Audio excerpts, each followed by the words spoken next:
Maverick News presents The Rick Walker Show.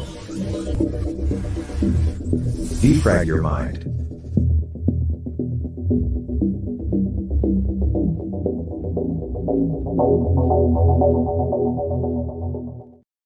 Good evening, everyone. I'm Rick Walker. Welcome back to the Maverick News channel. So much to share with you tonight. Of course, first up, we will be talking about the Titan, the submersible that has been lost, debris found near the Titanic. All indications are that there was a catastrophic implosion. All those aboard have perished. So we will be commenting on that tonight, and we will bring you the latest information. Also, I don't know if you would call this the match of the century or not, or maybe the match of the decade, maybe the match of the year. How about that? Elon Musk and Mark Zuckerberg prepared to square off in, what is it, kind of a grudge match? We'll tell you all about it. And we'll tell you why they appear to be dead serious and where all that is likely to lead. Also, want to talk a little bit tonight about politics, the challenges that the challengers are facing, whether it's RFK Jr. or Ron DeSantis, or any of the others, really, for that matter, why they are facing such uphill battles, and why I believe, and you can agree or disagree, but why I believe we are still looking at a Trump-Biden showdown in 2024, and why the others will face a very difficult path to victory, if indeed that is even remotely possible.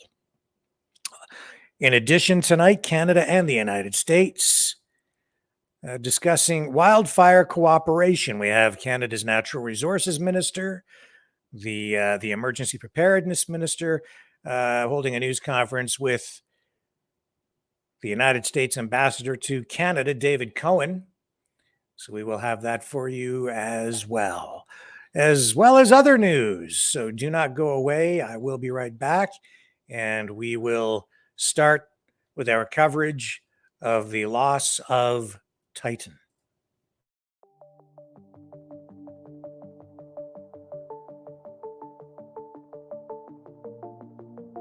Greetings, brave Mavericks. Our quest for truth continues. We go beyond fake news. Together we expose propaganda. Together we pull others out of rabbit holes. We are maverick thinkers. We are all unique individuals, defenders of individual rights and freedoms, credible, trusted, grounded in reality. Maverick News, defending free speech, Donate at freedomreporters.com. Do it now. Tomorrow may be too late. Maverick News. The world is watching.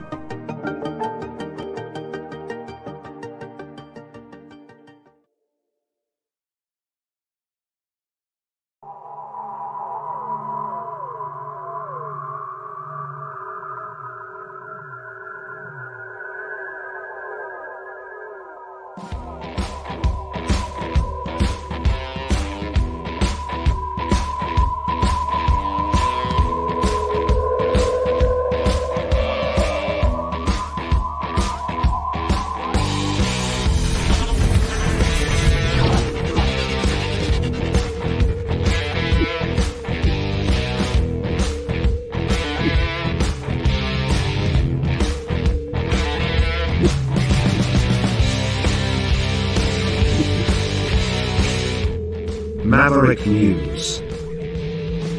The world is watching.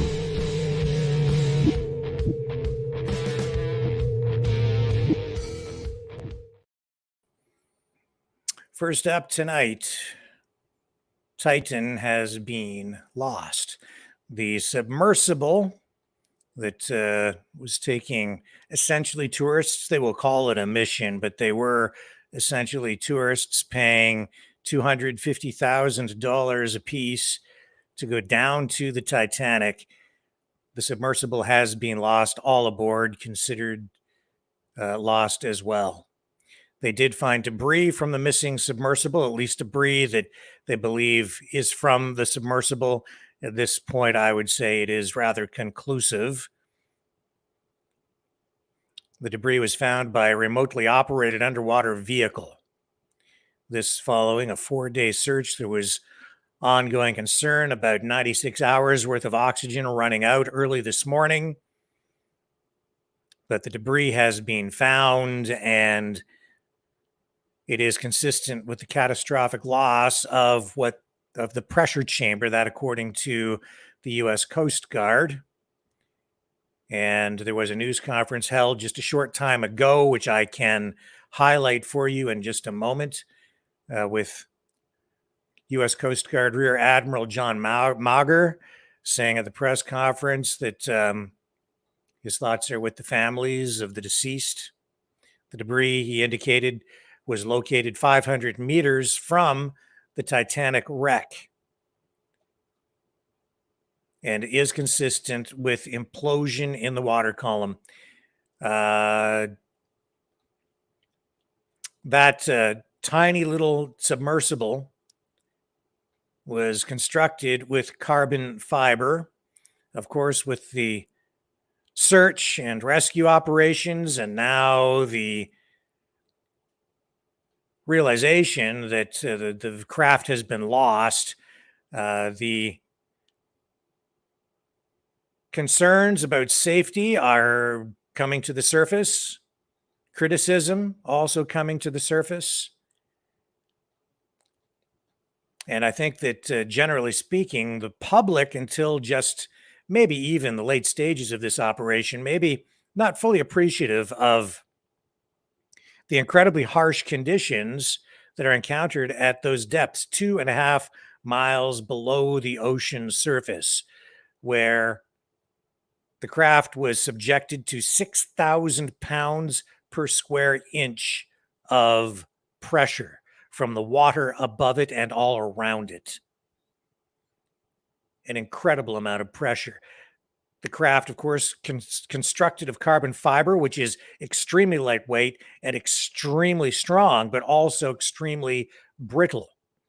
And there were some indications from at least one engineer who at one point worked with the company, Ocean Gate, that built that craft and was conducting these tours, where he had tried to blow the whistle on some safety concerns, ended up being dismissed. There was a lawsuit that followed that has now been well publicized. He expressed concerns about inadequate testing, and there was some indication in documents that they were having difficulty and really did not even have the technology to adequately scan the structure of the submersible's hull to detect cracks or other flaws that might become a safety issue with the submersible either immediately or over time. In other words, they just didn't really have the technology available to them, apparently, to scan the hull to see if there were any cracks in it or even tiny cracks that might become larger over time.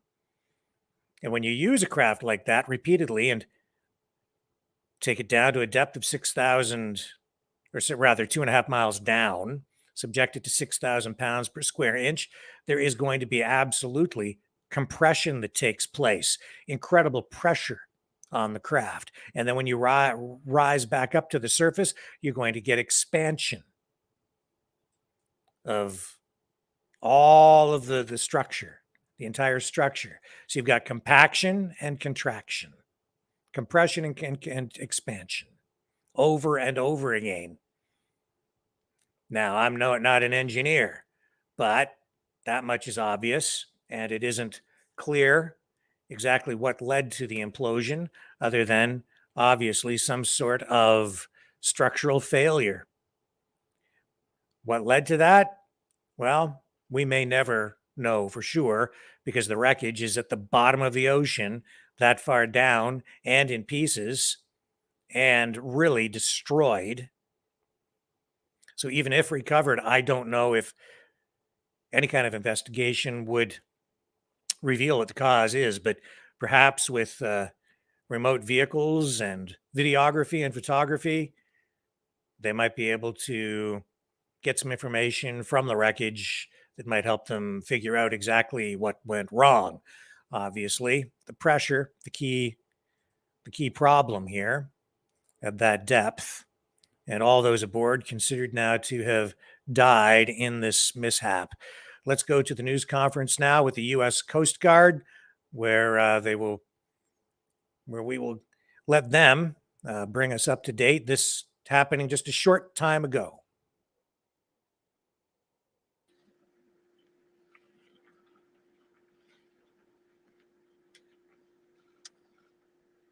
This morning, an ROV, or remote operated vehicle, from the vessel Horizon Arctic discovered the tail cone of the Titan submersible approximately 1,600 feet from the bow of the Titanic on the seafloor. The ROV subsequently found additional debris. In consultation with experts from within the Unified Command, the debris is consistent with the catastrophic loss of the pressure chamber. Upon this determination, we immediately notified the families. On behalf of the United States Coast Guard and the entire Unified Command, I offer my deepest condolences to the families. I can only imagine what this has been like for them, and I hope that this discovery provides some solace during this difficult time.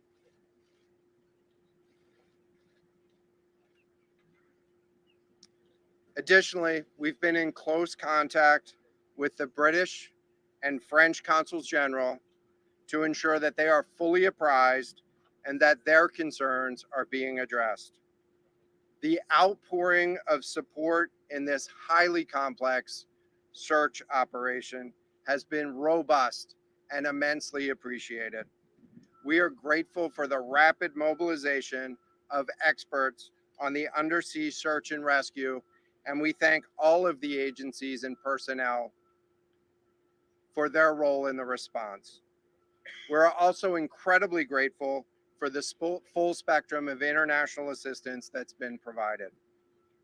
The ROVs will remain on scene and continue to gather information.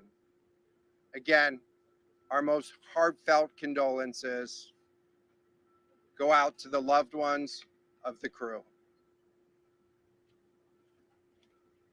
We'll now take questions.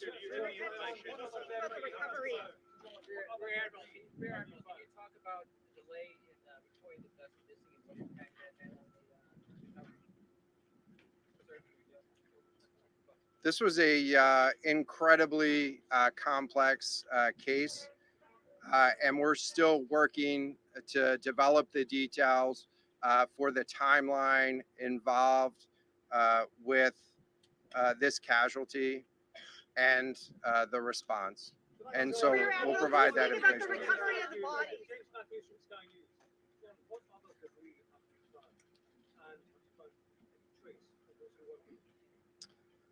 So this is an incredibly complex operating environment on the seafloor, over 2 miles beneath the surface. And so the remote operating vehicle has been searching, and it is highly capable. And we've been able to classify parts of the pressure chamber for the Titan submersible. Let me refer to one of my undersea experts here, Mr. Paul Hankin, to talk about the nature of some of the debris.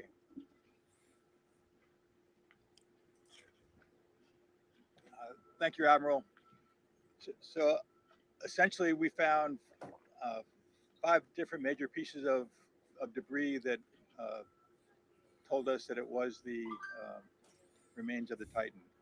The initial thing we found was the nose cone, which was outside of the pressure hull. We then found a large debris field. Within that large debris field, we found the front end bell of the pressure hull. That was the first indication that there was a catastrophic event. Shortly thereafter, we found a second smaller debris field. Within that debris field, we found the other end of the pressure hull, the aft end bell, which was basically comprised of the totality of that pressure vessel. We continue to map the debris field, and as the Admiral said, we will do the best we can to fully map out what's down there. Thanks, Paul. Yes, sir. Go ahead. It's a very difficult question to ask because of the families, of course. But what are the prospects of recovery for the bodies of participants? So the questions was related. I'm restating the question from the standpoint of sometimes it's hard to hear the question here. What are the prospects for recovering crew members? And so this is a incredibly unforgiving environment down there on the seafloor. And the debris is consistent with a catastrophic implosion of the vessel. And so we'll continue to work and continue to search the area down there, but I don't have an answer for prospects at this time. Admiral, it's Tom Costello of NBC News. Is there any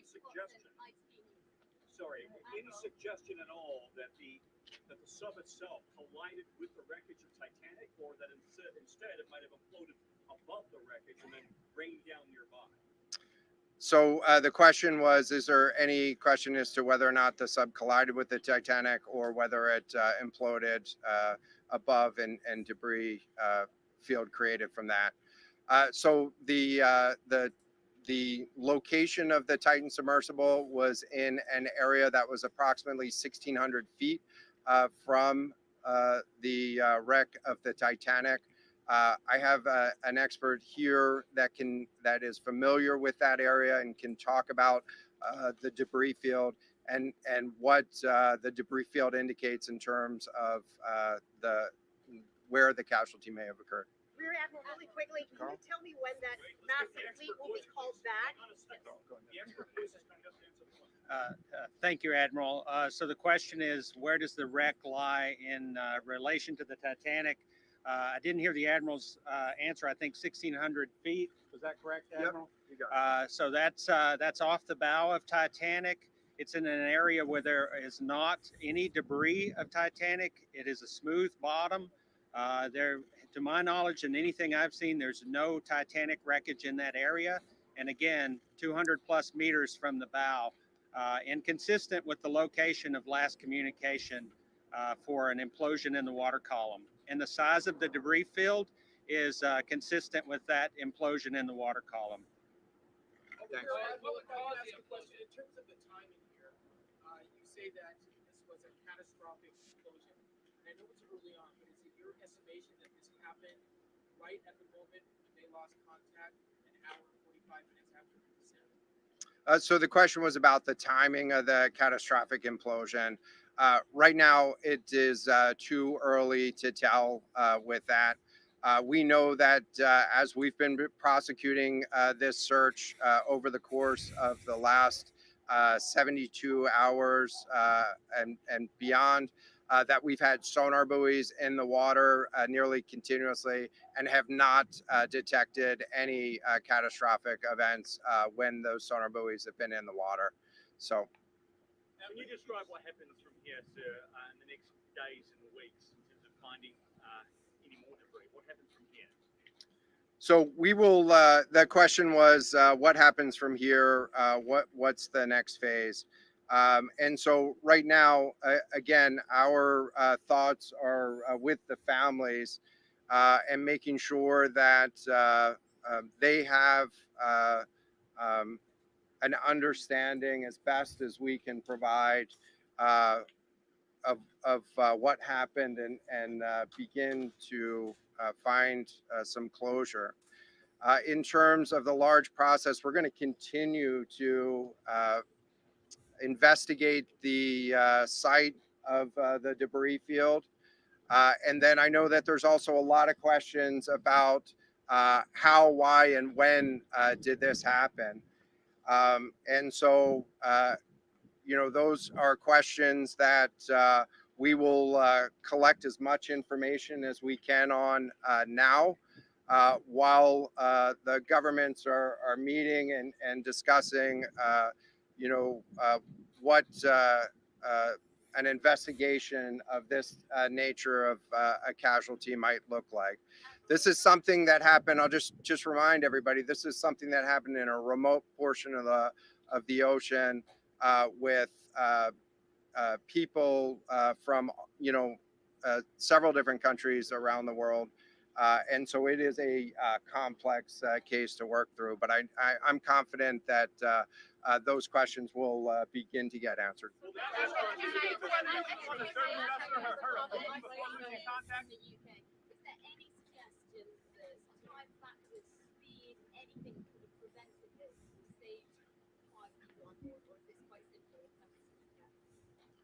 The question was there any suggestion that time factors may have played a role or a consideration in the casualty here? And so the debris field is consistent with a catastrophic implosion of the vessel. Again, while we were prosecuting the search, we had listening devices in the water throughout and did not hear any signs of catastrophic failure from those. And so we're going to continue to investigate, or we're going to continue to document the information there and understand, based on all the information we have, the timeline.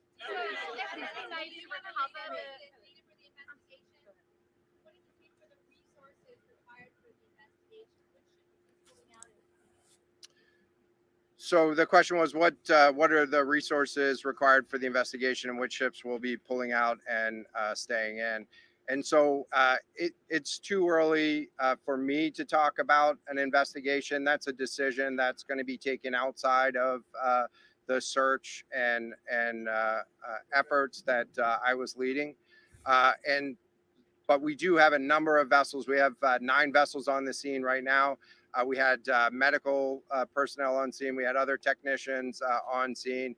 And so we will begin to demobilize personnel and vessels from the scene over the course of the next 24 hours.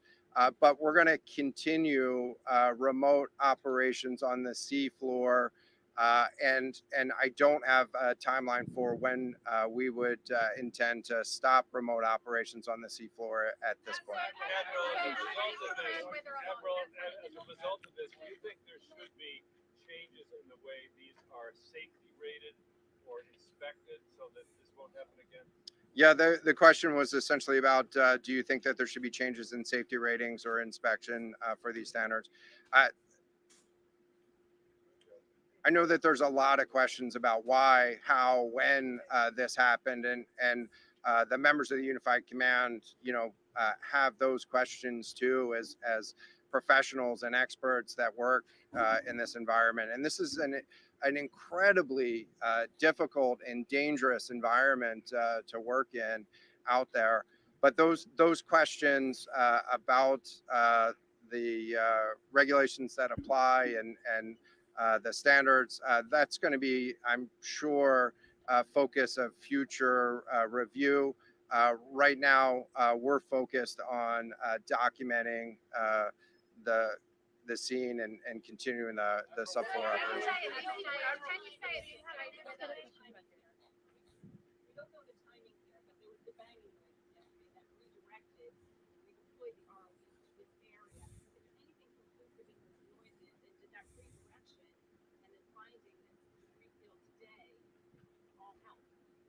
So throughout the search efforts, we reacted to the information that we had available to us. And while we continue to send it off for deeper analysis, again, really complex operating environment for us to work in. Let me check with the experts, but there doesn't appear to be any connection between the noises and the location on the seafloor. Again, this was a catastrophic implosion of the vessel, which would have generated a significant broadband sound down there that the sonar buoys would have picked up. This will be the last question.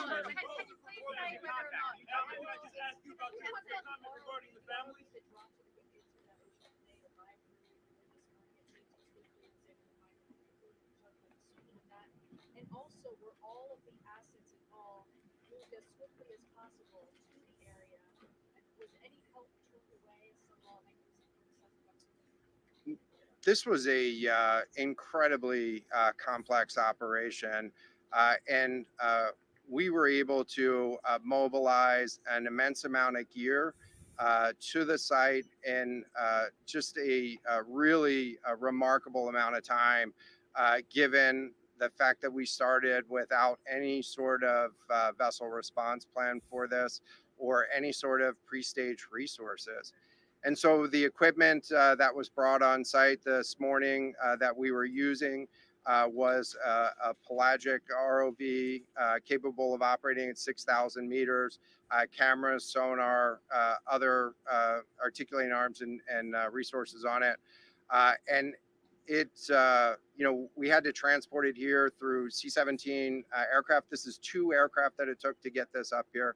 And so we've really had the right gear on site and worked as swiftly as possible to bring all of the capabilities that we had to bear to this search and rescue effort. And it was just a huge international and interagency effort to make this happen. So I'm really grateful for all of the responders that came out to support this and really search for the vessel. It is a difficult day for all of us, and it's especially difficult for the families, and our thoughts are with the families today. But this was an immense support, and we had the right gear on the bottom to find it. So thank you. When you attempt to recover the bodies, can we ask you, though, the victims, will they be recovered? Thank you so much, everyone, for attending this afternoon. So, a total loss and no indication that there will be any attempt to recover any of the wreckage or the bodies. I'm not sure if that's even feasible, given the incredibly extreme conditions that are present 2.5 miles beneath the ocean's surface, where the Titanic sits on the ocean floor, along now with the debris from Titan. I can say, too, that through all of this, a dark side of humanity has really been exposed. I suppose it shouldn't be that surprising to any of us to find that through this emergency, now tragedy, a lot of people took to social media to make comments, honestly, that were, to say the least, insensitive, have been insensitive, in some cases, downright distasteful. Such is the nature of our society today. I think, in large part, again, we have lost our moral compass. Many of those posts I was tempted to show you to you tonight to illustrate my point, but honestly, that a lot of them are so distasteful, I dare not do that here this evening. I will, however, show you some of what has erupted into, I guess, controversy, or at least commentary, to make people think. And all you have to do is scroll through Twitter, punch in a few keywords, and you'll find these posts. You know, there have been indications from interviews done by people at Ocean Gate with mainstream media over the past few years that they were actually using a video game controller to control the submarine. And I also saw myself an interview, I believe it was on CBS from the past, where they indicated some of the equipment inside the sub, or the submersible. Technically, it's a submersible. Some of the equipment they used, they actually just purchased at Campers World. That's not to say that the craft itself was not well engineered, but obviously a lot of safety concerns arising from this tragedy and the inevitable questions about equity, the woke political analysis is being overlaid on this, has been overlaid over the past few days. This post here, Middle East Eye, says hundreds of social media users are calling out mainstream media for what they say is a disparity in the coverage of last week's deadly shipwreck in the Mediterranean and the missing Titanic exploring submarine. References to hypocrisy, where there are posts being shown of immigrants out at sea and on crowded boats trying to make their way to the West or to the United States, being ignored by mainstream media, being ignored by government, and then you have 5 people lost in a sub, and they bring all resources to bear to find it and rescue them. But of course, the narrative being spun up from that is that the people on board the sub are wealthy. And there's no disputing that. The people participating in these tours are paying $250,000. That's $250,000 a piece to take the trip, to go down and look at the Titanic. But these kinds of expeditions are, to say the least, extremely hazardous. That's why they are asked to sign a waiver where they acknowledge that it is risky and that they could be injured or even killed if they go down to that depth. And then there's this, you know, I don't know if this is, it's strange to look at these things.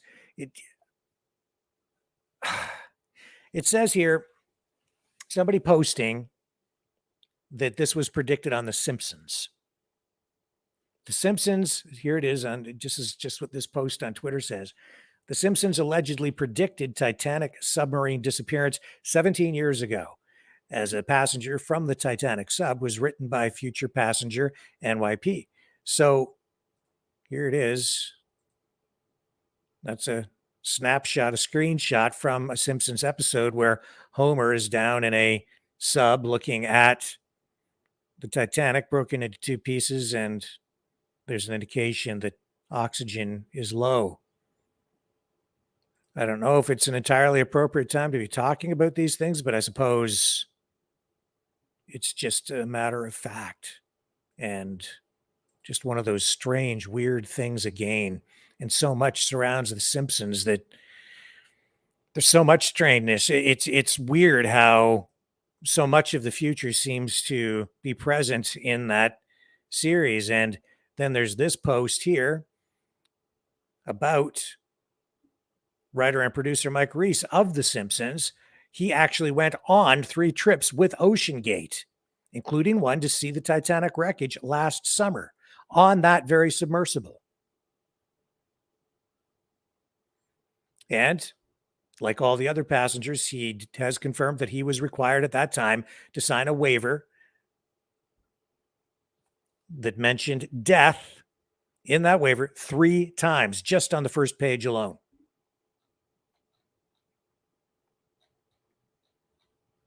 You know, very, very strange. And then here's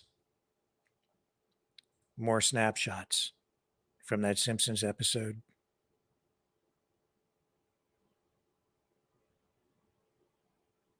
$250,000 to take that trip. Crammed into that tiny, tiny vessel. I mulled over in my mind what it would have been like to be stuck in that tiny tube for 2 or 3 days, knowing that your oxygen was running out with 5 other people crammed in there. What would that do to someone psychologically? What would that do to the people inside?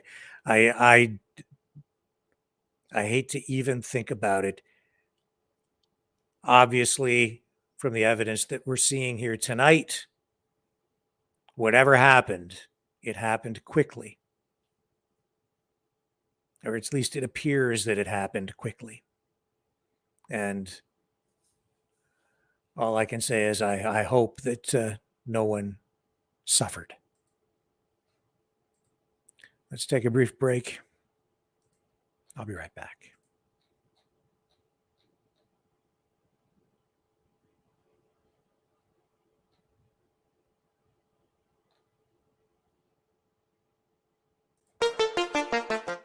The New World Order. Government overreach. The Great Reset. Mainstream media lies. Now more than ever, independent voices are needed.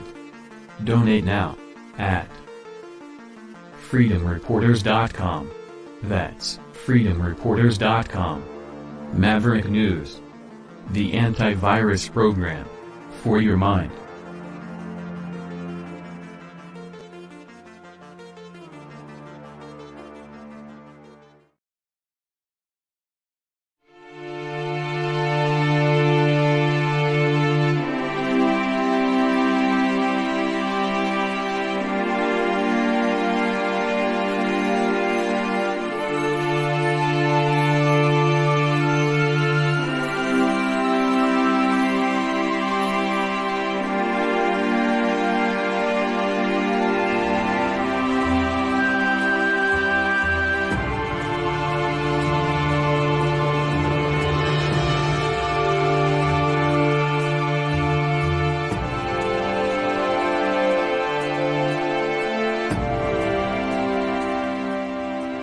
Maverick News. The world is watching.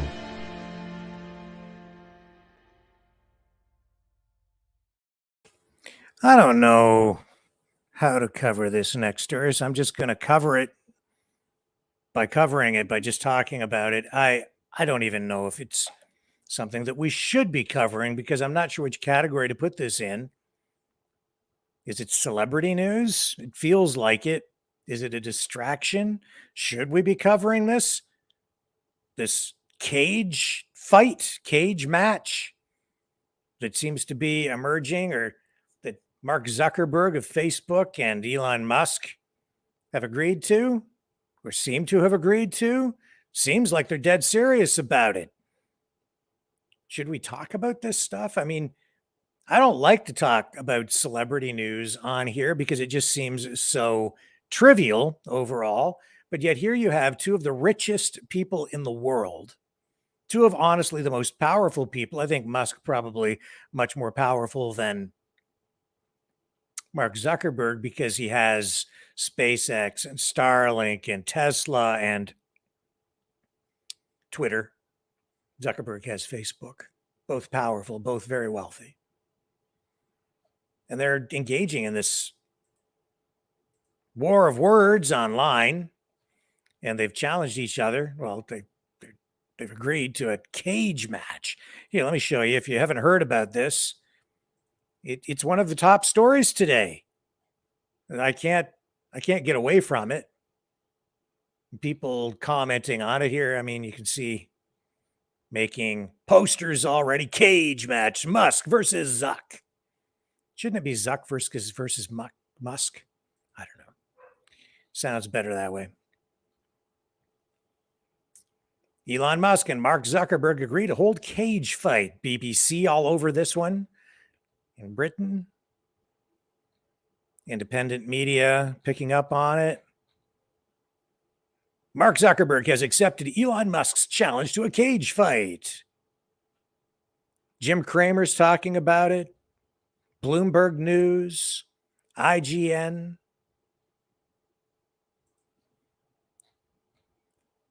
It sounds like, when you look at what Musk has been posting, some of it seems comical. Some of it seems like, he's kind of joking around. So I don't know how serious a match this would actually be if they'd actually get in there and try to pummel each other. But I expect when they do this, they'll be doing something to raise money for charity in the end. Here's a video of Zuckerberg in action.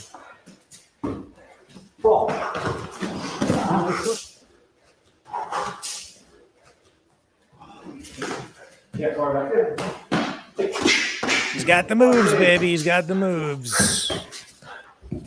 Mark Zuckerberg.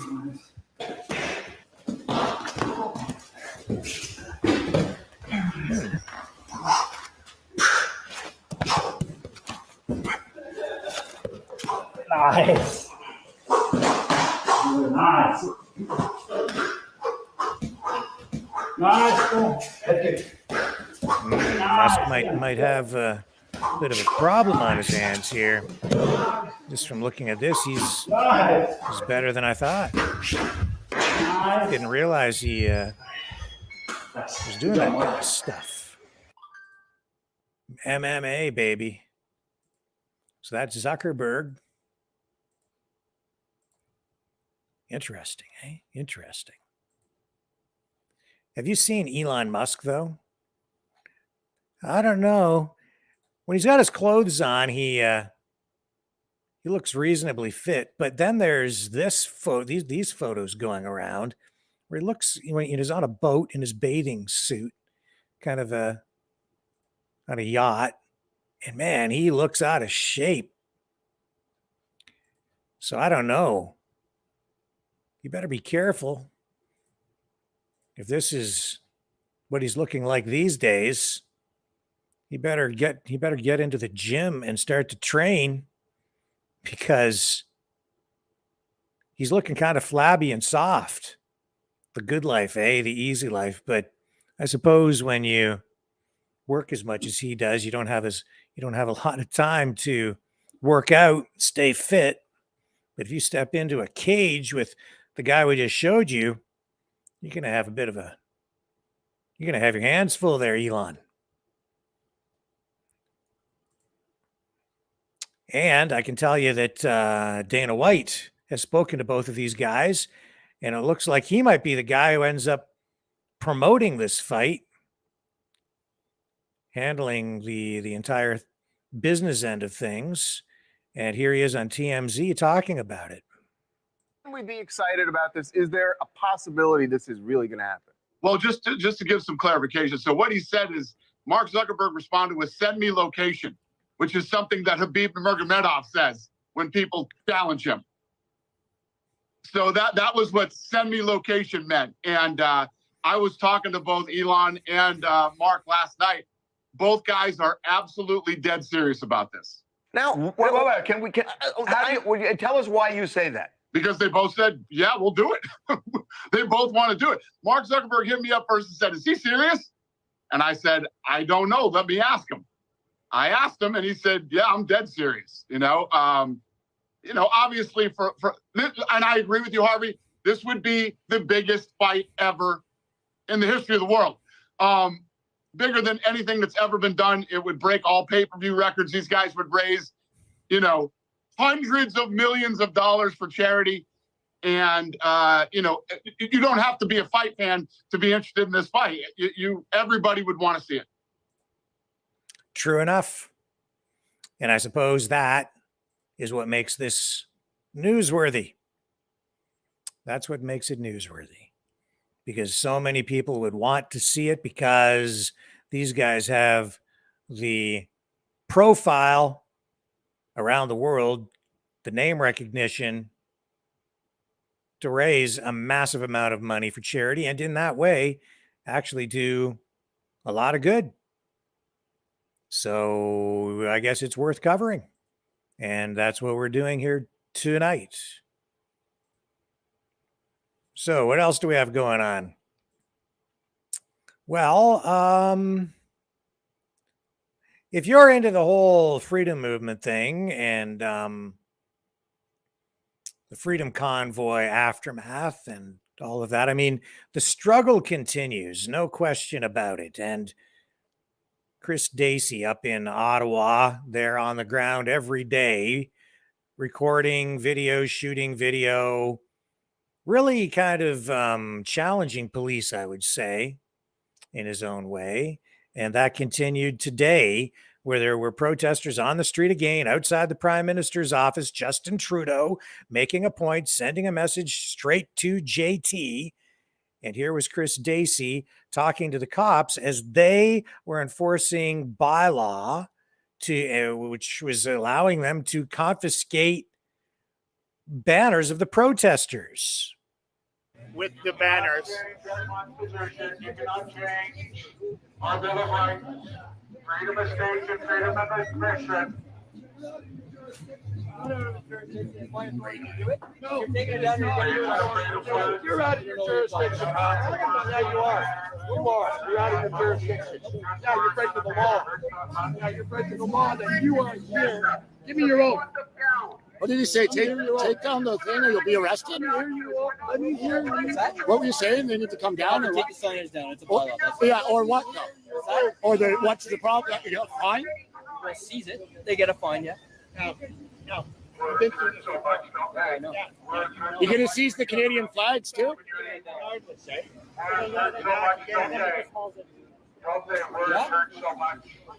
Take those scooters off. Take those scooters off. I'm complaining about those scooters. They're encumbering. Leave those scooters. What do you mean? Yeah, the scooters. Well, protesting should take precedent. What's your problem? You're discriminating. I do think protesting should take precedent over paid commercial nonsense. And there's ways to protest. Sure, but yeah, there are ways. But I mean, there are ways. You can't have signage attached to the city post. Sure, says a bylaw, but the right to protest is a charter protected right. I couldn't agree more. So a bylaw about a post does not supersede that charter right. When there's signage, that's the problem. Oh, signage. So they silence our voices, right? No, they do, man. They do, yes. Completely. What do you think these new bills that just passed are about? I get censored every day. We had a friend get arrested by OPS for swearing on the street here. No, he didn't cause a disturbance at all. And the police cannot be the disturbed in a disturbance call, right? Can you be the disturbed in a disturbance call? Anyone. Yeah, but not the police. Anyone can be, but not the police. Anyone can. Yeah, so if there's no one around except one police officer, he can't be the disturbed. I wasn't there. Don't bring me into some debate. No, I know, but I want to know the law, man. I wasn't even there, and you know that. Okay, well, Don't you're put me here into something now. that I wasn't there. Okay? Yeah, Talk man. about presence. So, okay, I am. I'm talking about the infringement of our We're rights, talking man. about other stuff. About causing the disturbance and swearing that happened when I wasn't even here. Okay, so I wanted to know your thoughts on the matter, man. I told you my thoughts. Okay, perfect. It's a bylaw. You can't do Perfect. it, so we're taking it. That's it. Or he takes it down and he's complying. He's being very good. It's not a problem. Said you can protest. You can hold signs. You can't attach them to city property. Yeah, sure. There you have it. You don't like it, take the ticket and put it on. Yeah, that's what I was asking. That's all I was asking. I'd rather take the ticket and fight it in court. It's the only way to fight you guys. You know the thing. Dude, I You know stopped. this. Yeah, You okay. know it all the time. Yeah, you don't want to argue. Quit talking to me. Tell me. Now it's convenient for you not to Dude, you talk told. about it. I stopped. I was turned Yeah, it's around, man. convenient for you to talk about Hey, it. keep talking, man. Whichever you want, man. Exactly. Whichever you want. It's all good. We're allowed to hang that as long as it's not attached to city property. Yeah. That's what I read. So this stuff, I mean, it goes on daily, every single day up there.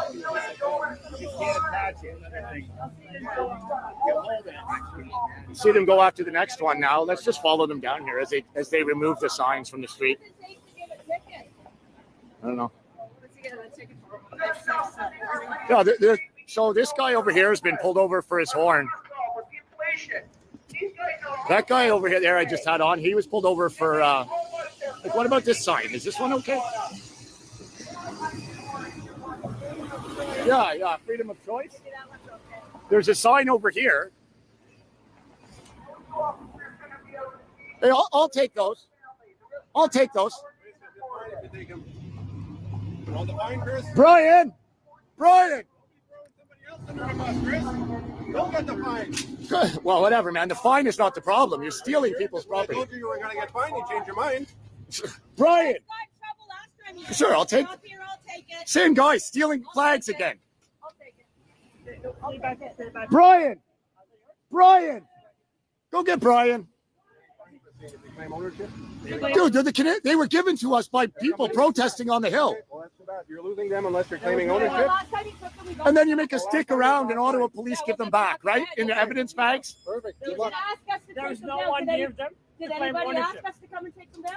You were first. Did you ask? Do I know it's yours or not? Did you ask anybody? I've been going around. Did you ask? They got our stuff again, Brian. I'm asking you now. Well, Are they yours? Here we go, stealing from Canadian citizens. Protected by police, stealing from Canadian citizens. They're not yours. I want them. They are ours. They're ours. You gotta show identification if you want them. Robbing the people. Show them identification. No, we went through this already. I'm not giving you any ID. Quit stealing our stuff. Hey, or you're going to be arrested. For what? Obstruct justice. I'm not obstructing shit. You're stealing from us. You're You're stealing from us. Share this out. Share this out. Yeah. Share this out. Bunch of lunatics. You go home with that stolen property. My law officer just assaulted somebody. You're a fool. Bunch of idiots. It's cool. We'll just all stand by with armed thugs while they steal from Canadian citizens. They're stealing again. And these fine police officers just let the bylaws self-comply. How much are you going to steal from Canadian citizens? We're going to go steal some more here. They're about to steal another set of signs.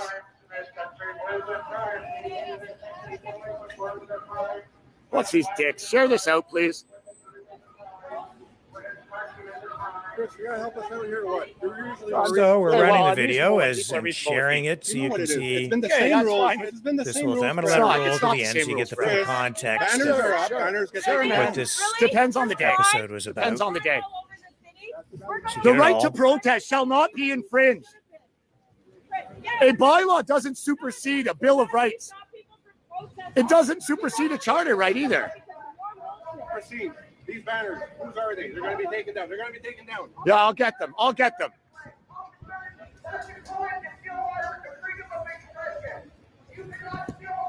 So they're stealing our property. Yeah. Okay. Yeah. Yeah. Thank you. I know. I got. Yeah. These thugs are stealing from us again. Yeah. Bunch of criminals here. As the Prime Minister sits locked up in his office and police steal flags from citizens.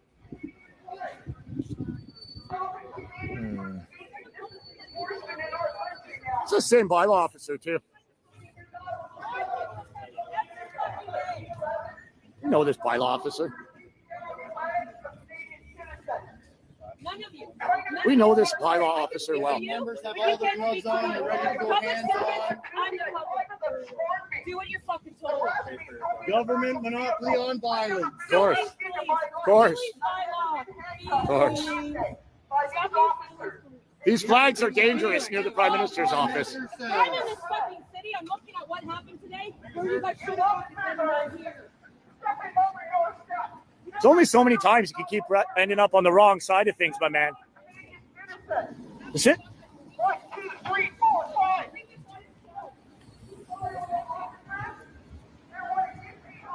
You'll all remember this man.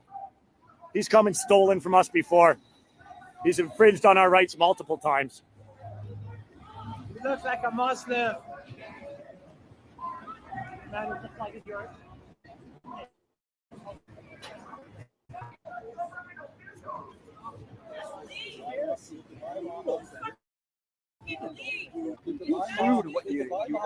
Yeah, well, I'm going to keep the camera on this right beside me, but you know. CO2, your waste.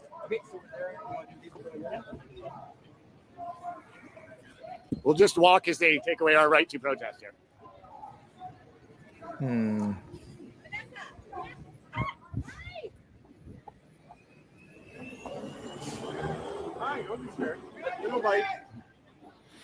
I've seen other videos with those same officers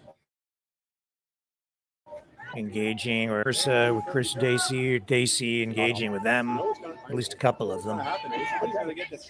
Yeah, well, I get it, man. I get it, but there's a lot of distraction here. I mean, like including the 100, 20 armed people. Like the cars with the lights lining the street. We got to start somewhere. Oh, you don't have to be doing any of this like this, man. This response like this and this number is on us. You know it. Against the government, this is what happens. This is what happens when you try to stand up to the government. The pedophiles gang comes out and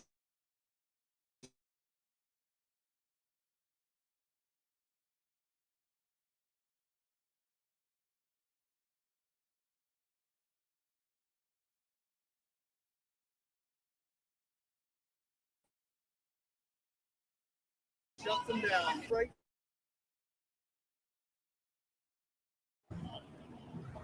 Sorry, we had a bit of an internet issue there, folks, but we're back. Just me and all my friends. We're still back. Where are the liaisons today? I spoke to 2 of them this morning. Well, I'm kind of the ad hoc liaison right now. Dude, I spoke to 2 of them this morning. They could have come down. Liaison don't come for a fight with their gloves on. Gotcha, yeah. You're doing a lousy job as liaison. Yeah, okay, because that would be helpful at times. Yeah, no, okay. Because even the people who are angry have a good relationship with them for the most part. And do you? I don't know if you want to keep that on or whatever, but do get the blue vest. I mean, obviously, you know all the guys and girls. But like, I'm typically I'm deployed part time. Okay. No, whenever there's a bigger demo, those guys that you named are full time. They're in the office. They're ready to go. Whereas me, I'm like, So whereas me, I did the training. I do the events when it's larger scaled and planned ahead. And I typically have the vest. And we didn't really know what was going on today, so they saw a post this morning. That's why I talked to them, and then. We don't really know what's going on. Okay, yeah, thanks, Ken. Oh, now we got the Government of Canada truck blocking the way for some reason. Oh, they're coming to clean the sidewalks. They're coming to clean the sidewalks. Hey, you're wasting your time. Who's got the dog? I think they're cleaning the sidewalks. I think someone was using sidewalk chalk to write messages on the sidewalk, and that's like the way they're cleaning the sidewalk. Get out of my way. Get out of my way, loser. That's okay. I'm off their property, like on the sidewalk. Not yet. Not yet. I mean, not yet. They're making some decisions there. Oh, was okay. Yeah, that's yeah. Well, because it's on private property. Without a permit. Okay? You use it, you're gonna get. No, you're allowed to use a megaphone. No, you can't. Yes, you can. we've been allowed to use a megaphone every day for the last 500 days. You're gonna be that petty. You're gonna be that petty. Yes, no. You beat your Oh, it's Cahill again. You'd be taking care of it. How many times you can end up on the wrong side of history, man? How many times? How many times, my man? You sleep all right at night? I don't think Chris Stacey likes that guy. Hey, he's standing right there, for fuck's sakes. They're gonna arrest me. The officer said. I've already been arrested once. Don't you dare try that again. Bunch of criminals. Mr. Enforcement. No one gives a crap about the woman that was abused violently the other day by PBS? No, eh? What about PBS pushing her around in the street? This is what you see. This is tyranny. This is tyranny. Go back to your countries and tell them what the communist dictator. Your move, man. Your move. Your move. Yep, go for it. Are you proud of yourself? Do you represent Canada? Oh, let's line up in front of them. Don't worry, we'll just seal you out of the info center.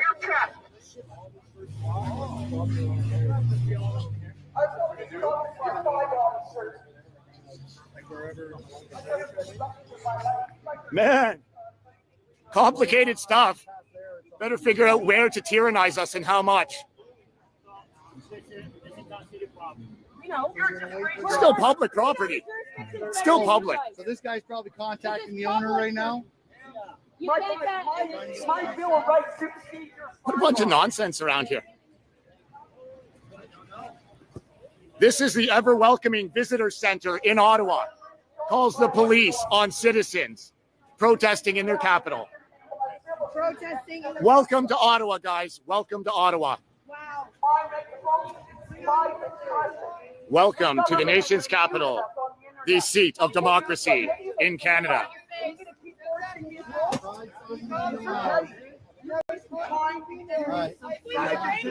Top-notch work, my man, Cahill.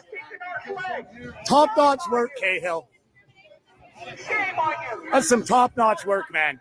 You're going to get a big gold star back at the office, my man. Go home with all your Canadian flags you stole. Collect your reward, my man. He's right. I don't approve of the language, but he's absolutely right. One time I could live with.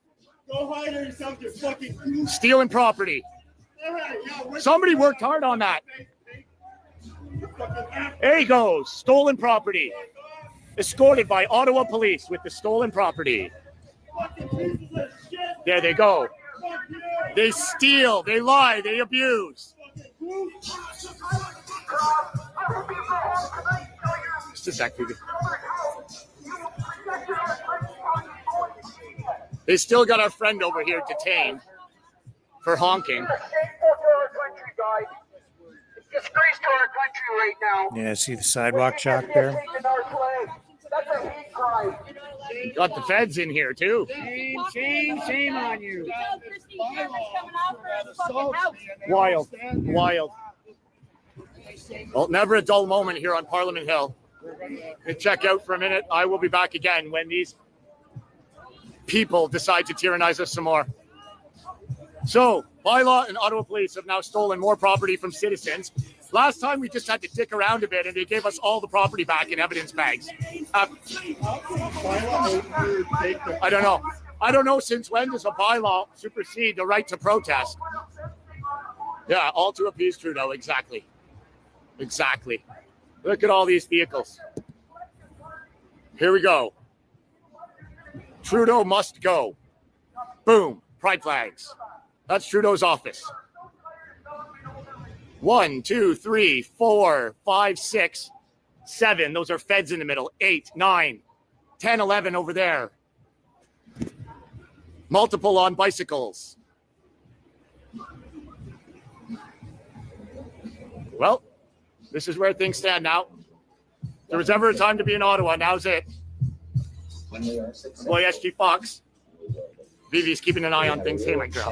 Hey, my girl. Hey, my girl. In order in which a credible United Nations good girl. Good girl. Good girl. All right, I'm going to go chill out, get some refreshments. Steve, say what up.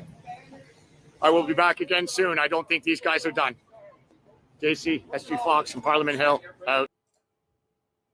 I like his dog. Cute dog. You can assess for yourself. You can decide what you think of all that. Let's take a brief break. I shall return.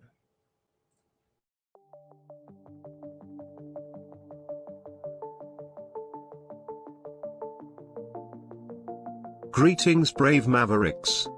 Our quest for truth continues. We go beyond fake news. Together we expose propaganda. Together we pull others out of rabbit holes. We are maverick thinkers. We are all unique individuals, defenders of individual rights and freedoms, credible, trusted, grounded in reality. Maverick News, Maverick News. Defending free speech, Donate at freedomreporters.com. Do it now. Tomorrow may be too late. Maverick News. The world is watching.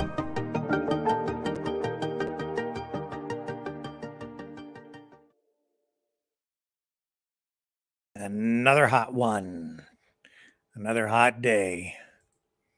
And of course, if it's hot, it's climate change, right? If it's cold, it's climate change. If it's raining, it's climate change. If it's not raining, it's climate change. If it's snowing, it's climate change.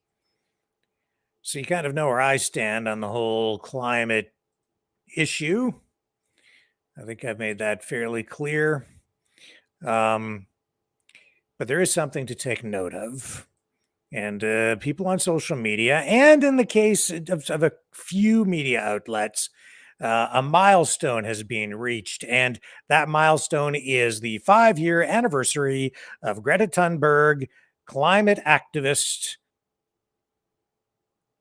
making the prediction that the world would come to an end within 5 years if something wasn't done to end the use of fossil fuels.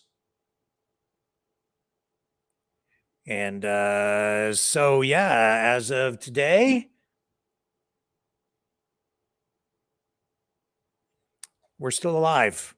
The world is still here. Greta Thunberg being called out for a tweet that she posted back in 2018.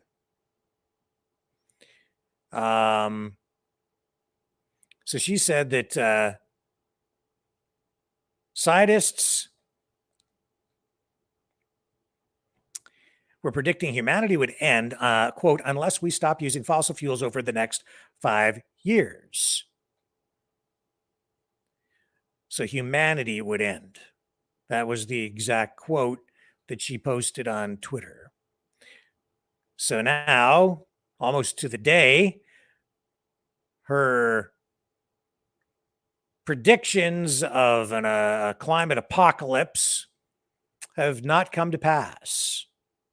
She was 15 years old at the time when she posted that statement. A top scientist is warning that climate change will wipe out all of humanity unless we stop using fossil fuels over the next 5 years. So here we are 5 years later, and we're still alive. At least I am. I was outside. It was a hot day today, no question about that. But a lot of people calling her out on social media. You know, these are people who are skeptical, as am I, frankly. Here's someone who says, gee, I wonder why Greta Thunberg deleted this tweet. And yes, the tweet that she posted has been deleted. It was deleted some time ago. But if you look around, you can still find copies of it. And right here says Gabriella Hoffman, happy soon to be anniversary to this now deleted tweet. Remember, the internet lives forever and not everything is doom and gloom. Humanity survived in large part due to fossil fuels usage, not in spite of it. And then there's the post again from Greta Thunberg back in 2018. A top climate scientist is warning that climate change will wipe out all of humanity unless we stop using fossil fuels over the next 5 years. So she's being called out. Here's someone called LGB or uses that handle. Everyone, stop what you are doing. Tomorrow is the last day until we see if the Greta Thunberg prophecy comes true. No one get gas tonight. Truth Seeker Bot on Twitter said, June 21st, 2023 is the 5th anniversary of climate change hoax. Actually, I think it's, I guess it is the 21st. So this was yesterday was the actual anniversary. But yeah, the 5th anniversary of Greta Thunberg, the poster girl of the globalist cabal. Let's see if humanity will be wiped out. 5, 4, 3, 2. There's a countdown there. And of course, we're still here. So this is similar to, other predictions that we've seen over time, over many years, whether it has been, the depletion of the ozone layer or concerns or people freaking out over acid rain back in the 1970s. The lakes and the rivers and the streams are still here. And in fact, the Great Lakes are cleaner than ever, honestly. And that is a fact because of efforts to clean them up and reduce the amount of effluent and pollution that's being dumped into the atmosphere, into the lakes, into the rivers, into the streams. And of course, there was also that prediction by AOC, Alexandria Ocasio-Cortez, who has also predicted the demise of the world and all of humanity, saying that the world only has about 12 years left to battle climate change. So just a little milestone to take note of. And what can I tell you, man? We're still here. So it brought back memories for me just hearing about this whole thing with Greta Thunberg. It made me think of Rush Limbaugh. It made me think of him because he was at the forefront predicting a lot of calling out these predictions even when they were first made. One of the most vocal opponents of the climate change agenda. And so I thought I would go back and just hear what he had to say again, because, he's no longer with us. I used to listen to Rush Limbaugh a lot, almost daily. And when you go online now and you try to even find posts from him, his old archived material on YouTube, good luck. It's very difficult to find it. But I did find, there is stuff out there, but not like the volume of material that he produced over the years. And you would think that there would still be stuff easily searchable, but that is not the case.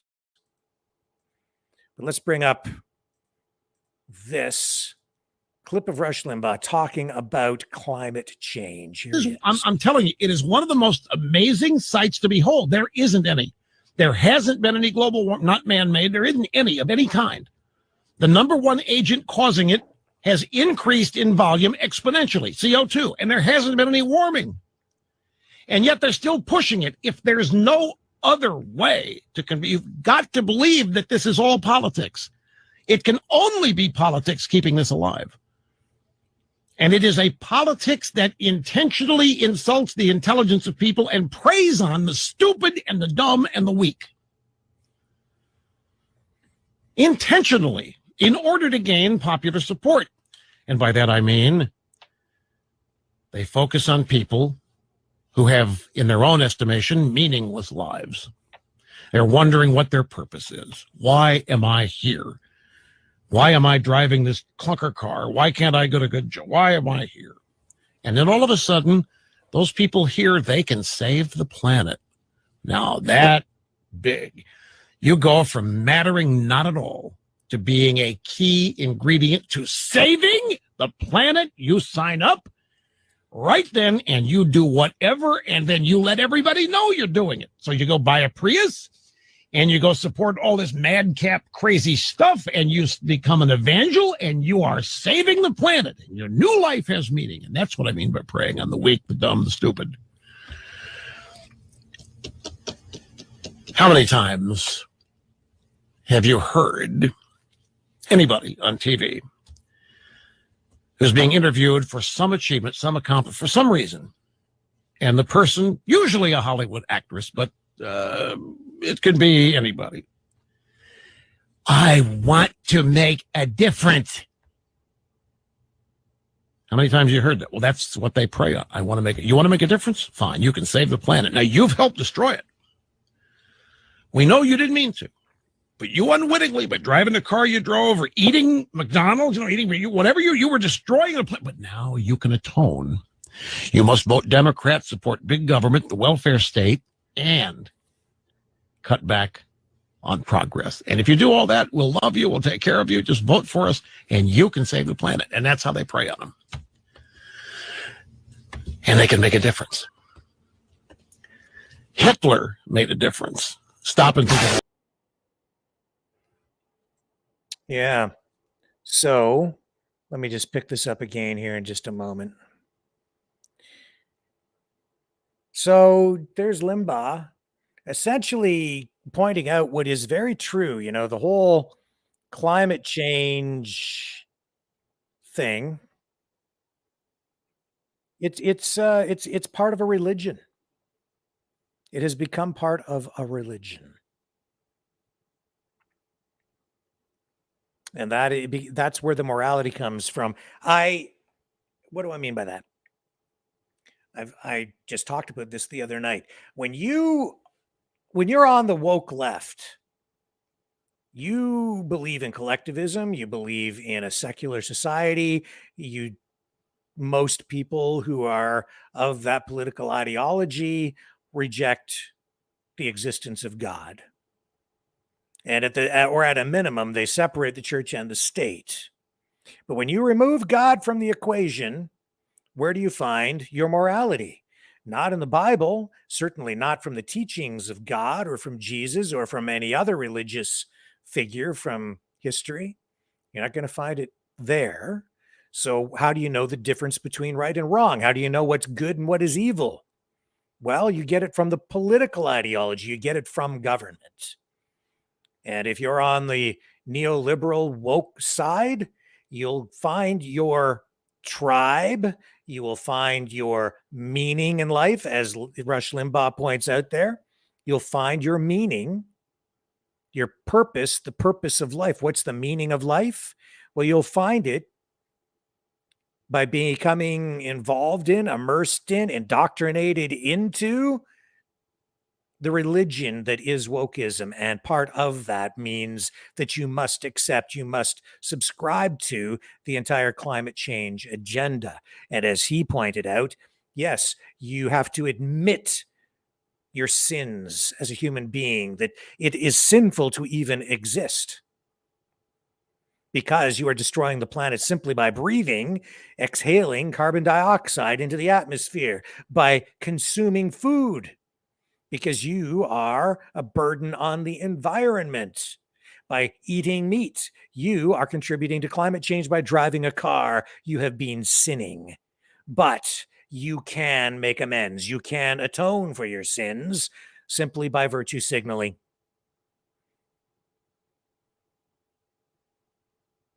By subscribing to the religion, by becoming a useful tool of the woke left, you will be accepted into the fold. But if you sin, if you reject the ideology, if you continue to drive your car powered by an internal combustion engine, you will be excommunicated. You see how it works? Remove God to find meaning in life. You find it through the state. The state replaces God. But when you do that, we give up our rights, our inalienable rights, because when you reject the idea of God, when you reject the idea that our rights come from a higher place, when you agree to, or you allow yourself to become indoctrinated into that religion of wokeism, you accept that your rights are being given to you by a human being, by a prime minister or a president or a dictator. And that, unfortunately, is the reality. So when Rush Limbaugh talked of these things while he was still with us, I think in every respect, he was right on the money, honestly, because it isn't just, it's not really about the climate. It's about control. It's about giving the government the excuse that it needs to tax us, to limit our freedoms, because the very existence of the planet is at stake.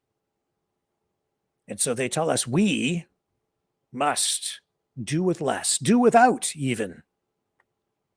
Well, they fly around in their private jets to go to conferences in Davos, or to go visit other world leaders, or even to just take a trip with their family to go on vacation.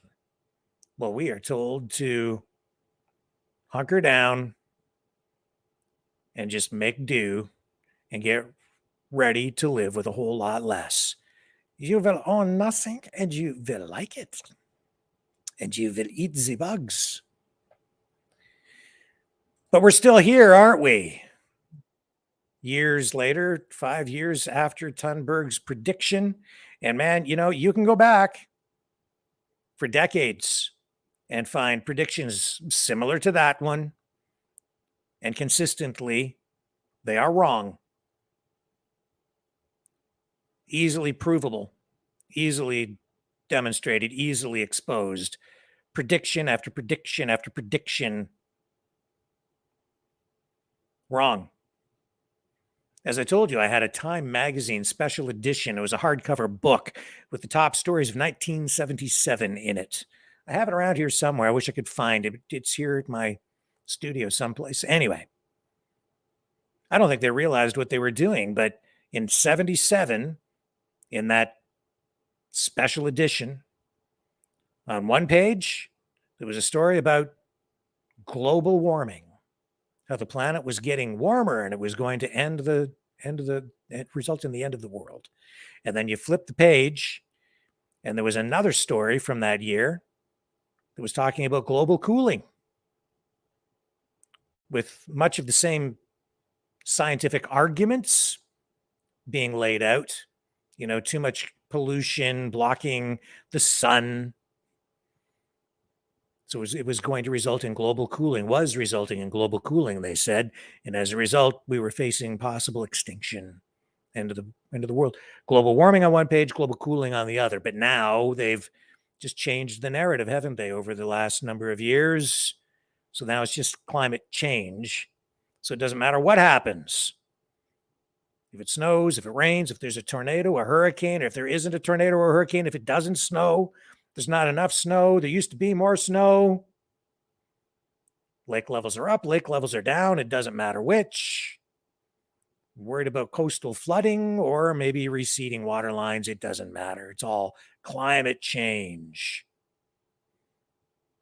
No, it's not really about climate change in my estimation. It's about, as I said, government control, government reaching into our pockets. It's about a religion. It's about power. Power, folks. Power. Anyway, I have to say, I miss Rush Limbaugh. And Greta Thunberg, well, I think she's going to be around for quite a while. She's kind of faded away a little bit in recent year, probably last year. You don't hear as much from her. And from the crazy world file, there's this. I don't know what to make of it, but it just shows the state of society. As Walter Cronkite used to say, this isn't news, but this too is reality. I don't know, like, what the heck?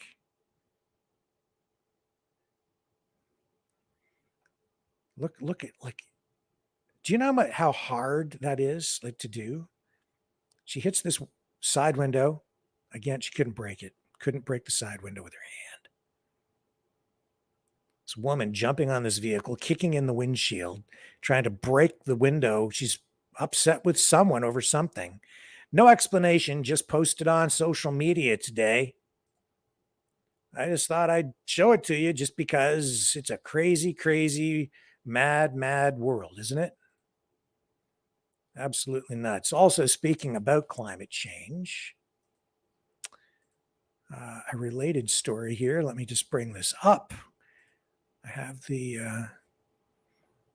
this queued up. So today in Canada, on Parliament Hill, the Canadian Minister of Natural Resources, Jonathan Wilkinson, and the Emergency Preparedness Minister, Bill Blair, held a joint news conference with the United States Ambassador to Canada, David Cohen, for an announcement on a bilateral wildfire cooperation agreement. So they have a memorandum of understanding that they have signed, and it will enhance coordination of resources between the two countries to help each other fight wildfires. So far to date, the U.S. Has so far provided over 900 firefighters to assist and support personnel in Canada who are out there fighting a record number of wildfires in Canada so far. Currently 416 wildfires burning across Canada tonight. Just going to take a short break. When we come back, I'll play a couple of quick clips from that and explain further what I meant when I mentioned during our earlier broadcast today, which was unusual, but we were on this morning for a time covering the RFK Jr. speech in New Hampshire. And the talk turned to the wildfires and the smoke drifting into the United States. And I want to clarify again exactly what it was that I said, because I think there's a little bit of a misunderstanding that some people had with the way that I said it. So don't go away. I shall return right after this.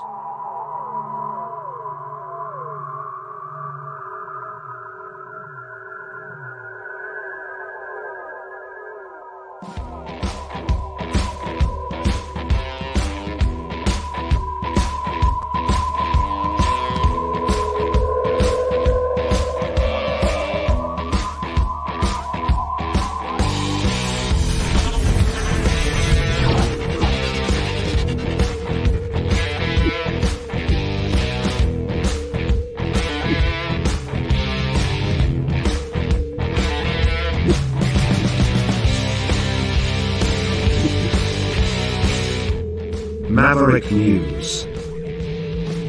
The world is watching.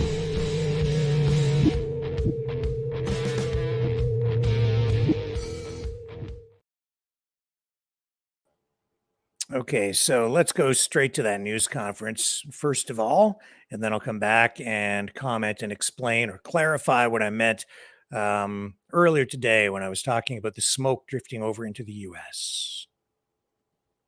We'll provide an overview of the current situation with respect to the wildfires, but let me start by saying the wildfire season certainly has been record-breaking, and I spoke a couple of weeks ago about the forecast that Natural Resources Canada and Environment Canada had developed, and certainly it was a sobering forecast in terms of the conditions that we expect to see continuing throughout the summer. We have seen communities that have been evacuated, homes and businesses destroyed, and vast areas burned.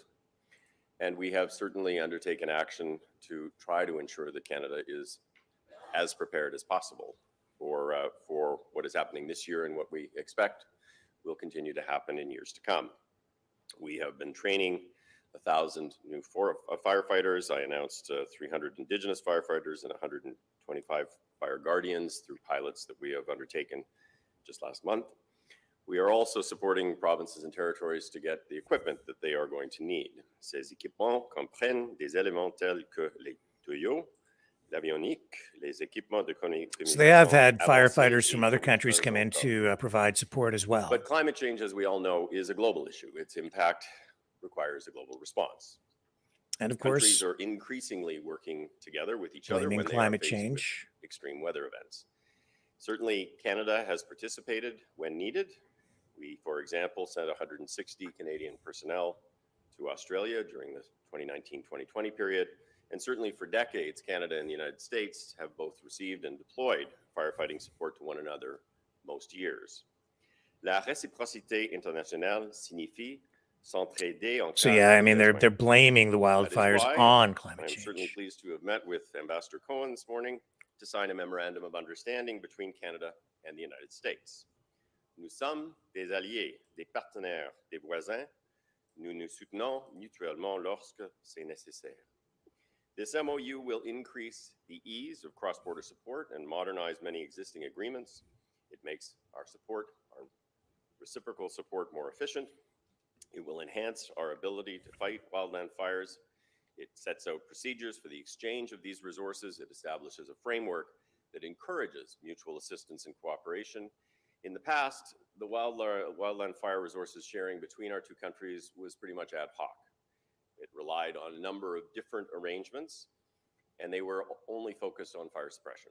This MOU will allow better coordination with our partners at the province and territories to ensure adequate firefighting resources. This will include not just suppression, but also work in prevention, in monitoring, in research, in risk mitigation, and other technical areas. Already this season, we have seen very significant support from our American friends, and we are very grateful for the support that has been provided.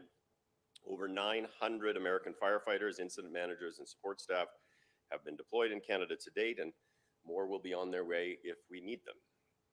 The U.S. is also providing technological support. Their FireGuard program will help identify fires early, help authorities to stop them before they get out of control.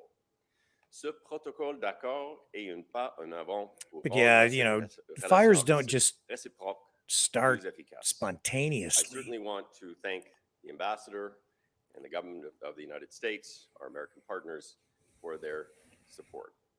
And let me turn to Ambassador Cohen, maybe to say a few words on behalf of the United So we'll States. get the U.S. view on this.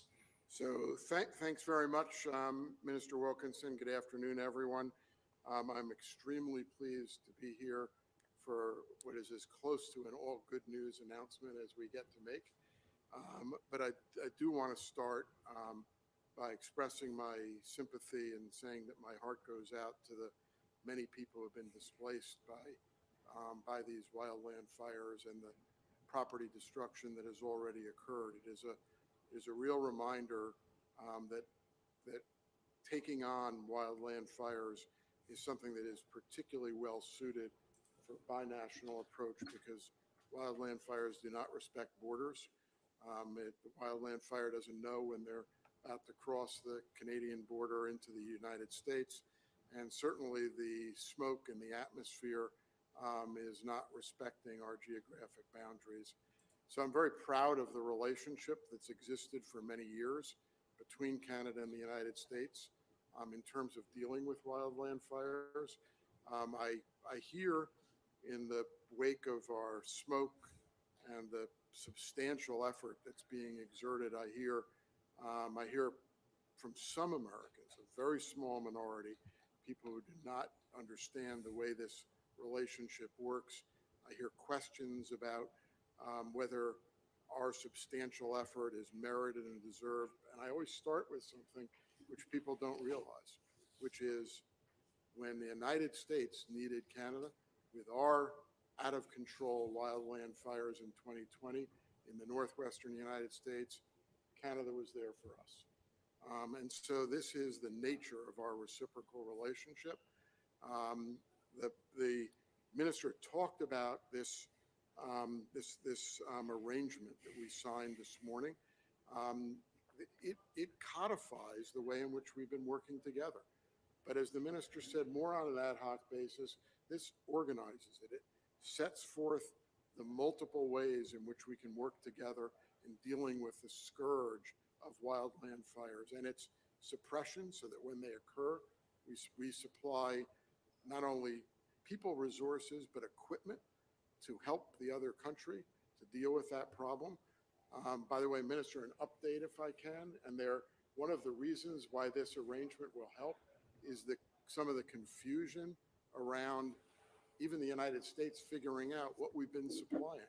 So the current numbers as of the last day or two is that the United States, since the inception of this firefighting season, have deployed more than 1,500 United States firefighters to Canada. About 1,100 of those are federal firefighters. The balance are firefighters from states and other jurisdictions that also are involved in combating fire.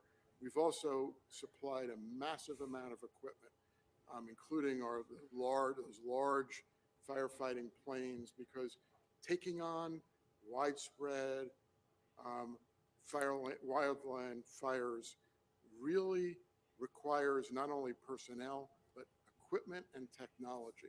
And then the third component, which is so important in this arrangement, is the technology. Are you guys having issues with the volume? I see a comment that there's no volume. Just let me know in the chat if you can't hear this. I can hear it here.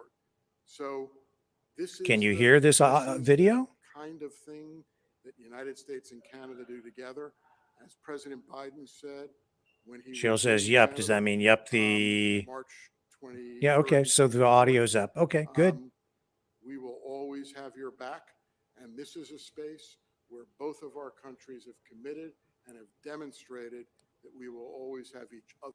Okay, so you got the idea. We don't need to keep on with this. We're just patting each other on the back and, it's a love fest. So enough. You get the idea. They're going to share resources, go back and forth, and share firefighters when the need arises,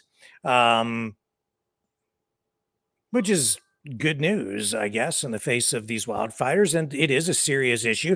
I don't buy the climate change narrative when it comes to these wildland fires. I don't buy it. I know that if it's dry, it can certainly make things worse. It leaves forests more vulnerable to fires. That's why you have campfire bans and so on in place in many areas. I'm not trying to diminish the seriousness of this situation at all. Earlier today, I again, though, said that the mainstream media and even sometimes independent media, they tend to exaggerate it, especially the mainstream media. They exaggerate things all the time, whether it's wildfires or snowstorms, whatever it might be. They want ratings, and so they will try to scare the crap out of you. I think that was a small element, but still an element of even what happened during the pandemic, where it was their job, and they're very good at it, scaring people. And so with regard to these wildfires and the smoke drifting from Canada into the United States, and we saw these images, I made reference to the images and said that I think that they were exaggerated. They were photoshopped, that they were using zoom lenses to zoom in to compress the image so that the smoke that they're showing appears to be worse than it actually is, because they're using the camera optics while engaging in their photography and then adding a tint to it and adjusting the exposure to make everything look even browner or yellower than it actually is. I at no time wanted to lead anyone to believe that I think that there's no smoke or that they're faking the smoke that has drifted over into the United States. That's not the case at all. It is a serious thing. And there is a lot of smoke. And yes, it's drifted over the border. All I'm saying is that I looked at some of those photos and I said, that looks very Photoshopped to me. I think that newspaper photographer probably edited that photo and compressed the image and did these things to make it look worse than it actually is for dramatic effect, not trying to just portray it in realistic terms. And then we went to the live cam footage from various cities, and we showed you from approximately the same time, live camera footage, live video, where it looked entirely different, where you could see smoke, but not at the same level. I'm just saying that it doesn't matter what the crisis is, government and mainstream media, they never let the crisis go to waste. They make the most of it to generate clicks, to generate ratings on television, to generate ratings even in radio, where they scare the living daylights out of people, and government uses it for their own purposes, in this case to promote the climate change agenda and narrative that they have. So you can buy into that if you want to, but I'd say that's politics, which is exactly what comes back to what I was trying to show you with Rush Limbaugh, where he says that exact thing, that the only thing kind of keeping the whole climate change narrative alive is politics. So of course they're going to politicize the wildfires and blame it on climate change, because that fuels the narrative that allows them to dip into your pocket and tax you and convince you that you need to give up your car, to give up eating meat, to just give up, bend the knee, and accept their control. Exaggerated images. Not saying there isn't smoke. I'm saying that they've taken steps in some cases to post images that appear to make it appear worse than it really is. And I illustrated it. I think I made my point the first night, but I made reference to it again today. And I just noticed in the chat earlier today that some people started to question what I was saying, because I don't think that I was as clear as I should have been. So I hope that clarifies where I'm at on that for anybody that maybe was confused by what I said. So I hope that clarifies. In other news tonight, Bill C-18 in Canada has now passed. So Bill C-18 is that federal piece of legislation that is now passed through the Senate. Final vote. Now it will get royal assent and will become law, which will force social media companies like YouTube to pay the legacy media, mainstream media companies, a fee to run their news content on their platforms. It's an attempt by the Canadian government to prop up the mainstream media, to replace their funding, a lot of which is being eroded, displaced, taken by social media. So the government is saying to these social media giants, sorry, no, we want the CBC, we want CTV, we want Global, we want these big newspapers compensated. We want the money that they used to have for ad revenue, and you're just going to have to give it back to them, or at least a portion of it, in order to make sure they survive, because their ratings are down. Why do you think they're engaging in the kind of practices I've just been talking about? They need the ratings. They need people's eyeballs and ears fixated on them, and they need cash to survive. So Bill C-18 passed today. Ottawa says the law creates a level playing field between the online advertising giants and the shrinking news industry. Canadian Heritage Minister Pablo Rodriguez has promised to push back on what he described as threats from Facebook and Google to remove journalism from their platforms, though, and that was an unforeseen, unplanned result of all this. So the social media giants like Facebook they confirmed today, Facebook confirmed today, they said, well, we're not going to pay. So we're just not going to run the news content Too bad for CBC, Global, CTV, and all the others. We're just not going to carry their content, and therefore we're not going to pay. Won't be available on their platforms, and that because they're saying it isn't worth it to them. It doesn't generate revenue. It doesn't generate enough traffic from these legacy media outlets. That's not what their focus is. So they don't care. Shot across the bow? No, I think it's a direct hit. So Meta, which is the company that runs Facebook, has confirmed as of today that it plans to comply with the bill simply by ending news availability on Facebook and Instagram in Canada. I don't know where that leaves us because we're sort of a news outlet, right?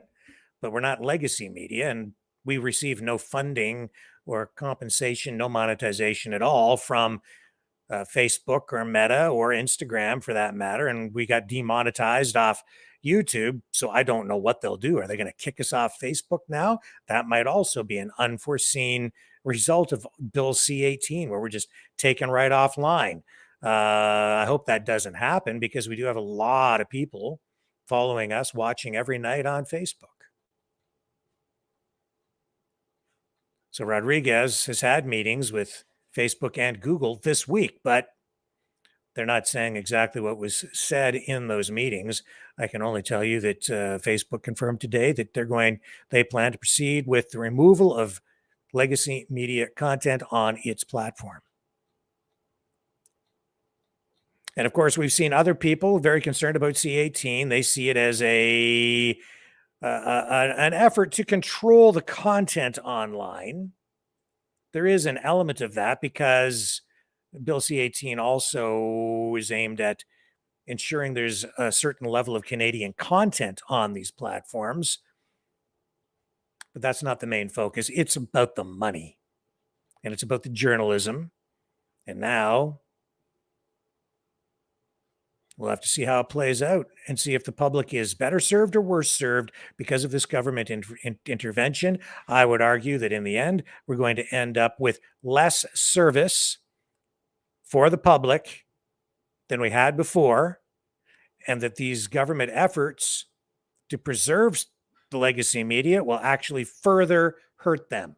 Because if they don't have any exposure on social media, they don't have that driver there, if you will, to direct traffic over to their television stations. It results in, inevitably, a lot less exposure for the legacy media. If you're a television network, now you're back to where you were prior to the creation of the internet. You're off the internet, essentially. You're off social media, which for media companies is essentially the internet and social media. Yeah, you can have a website, but generally speaking, people won't go to the websites directly. Most people pick up their media feeds through social media platforms. And if they're not on there, it's really right back to where they were in the pre-internet days, where they're relying entirely on their broadcast licenses, which is something I don't think the government ever expected would happen with these social media platforms. It means less eyeballs, less ears, less people reading the content by these journalists. It will make their lives even more difficult than it was before. It will make it even more difficult for these legacy media outlets to survive. They're not going to get any more money being pumped into television, and I think you'll have even lower ratings on television and radio as a result of what is going on social media. So I don't think it's good. This is bad. This is the government not thinking things through again. Bad. Bad for everyone all the way around. Also tonight, let's take a break. I've got some Ukraine stuff to talk about when we come back. Don't go away.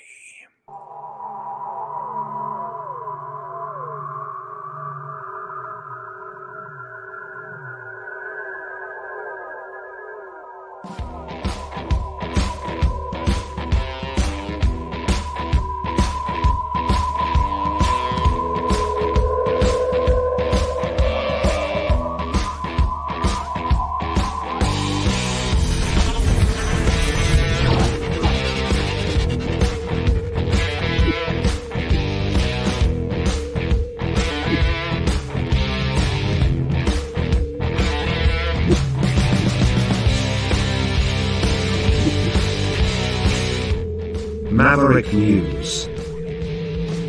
The world is watching.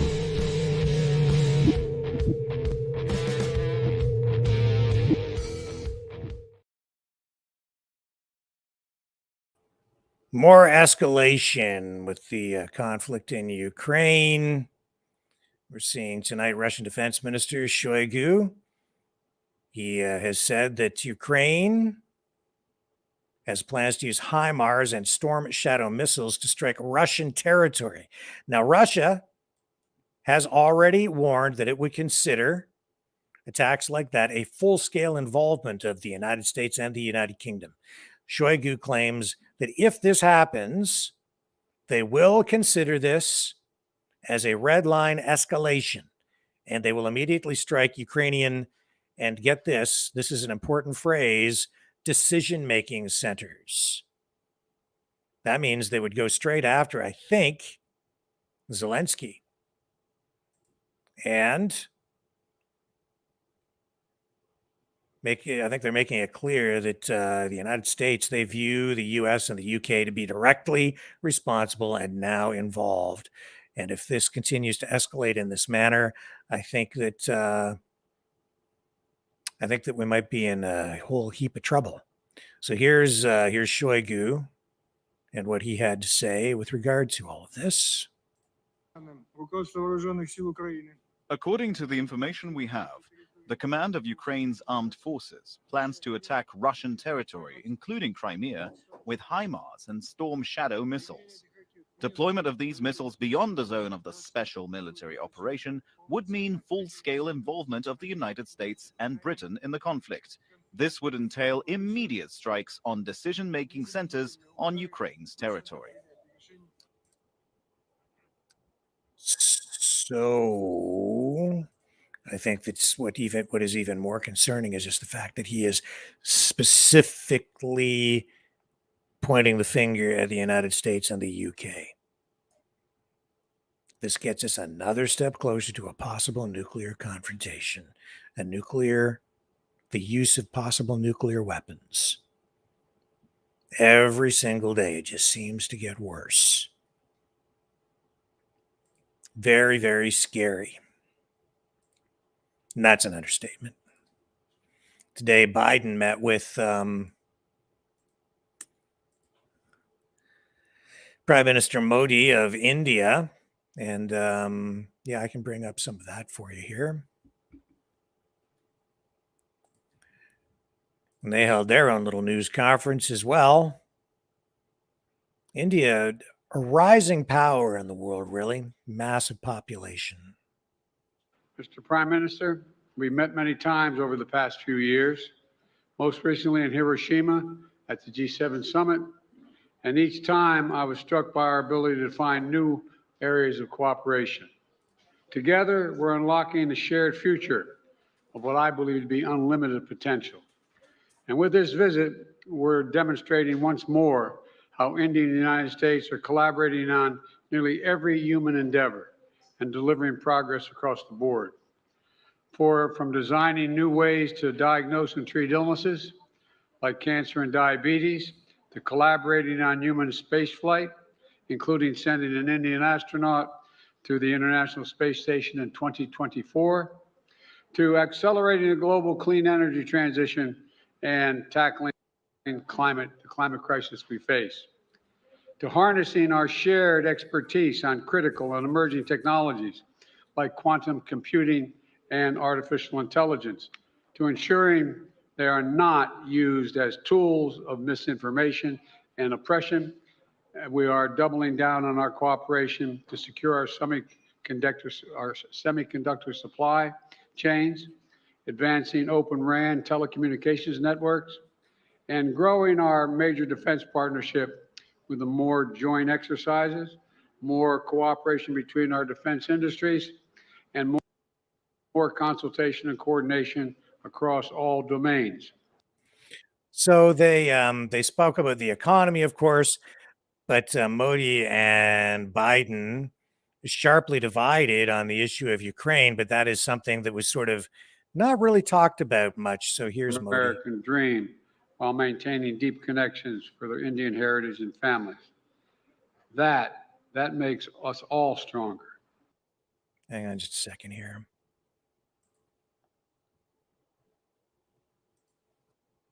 Here we go.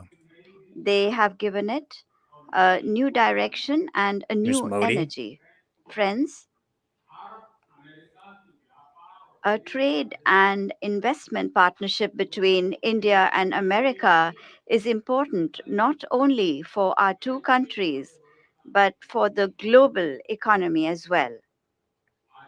Today, America is India's biggest trade partner. We have decided to resolve long pending trade related issues and make a new beginning. The initiative for critical and emerging technologies, ICET, has emerged as an important framework for our technical cooperation. By increasing our cooperation in fields such as artificial intelligence, semiconductors, space, quantum, and telecom, we are creating a strong and futuristic partnership.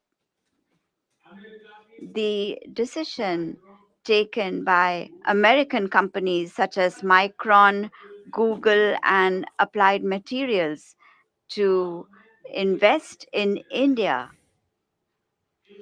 symbolizes this futuristic partnership.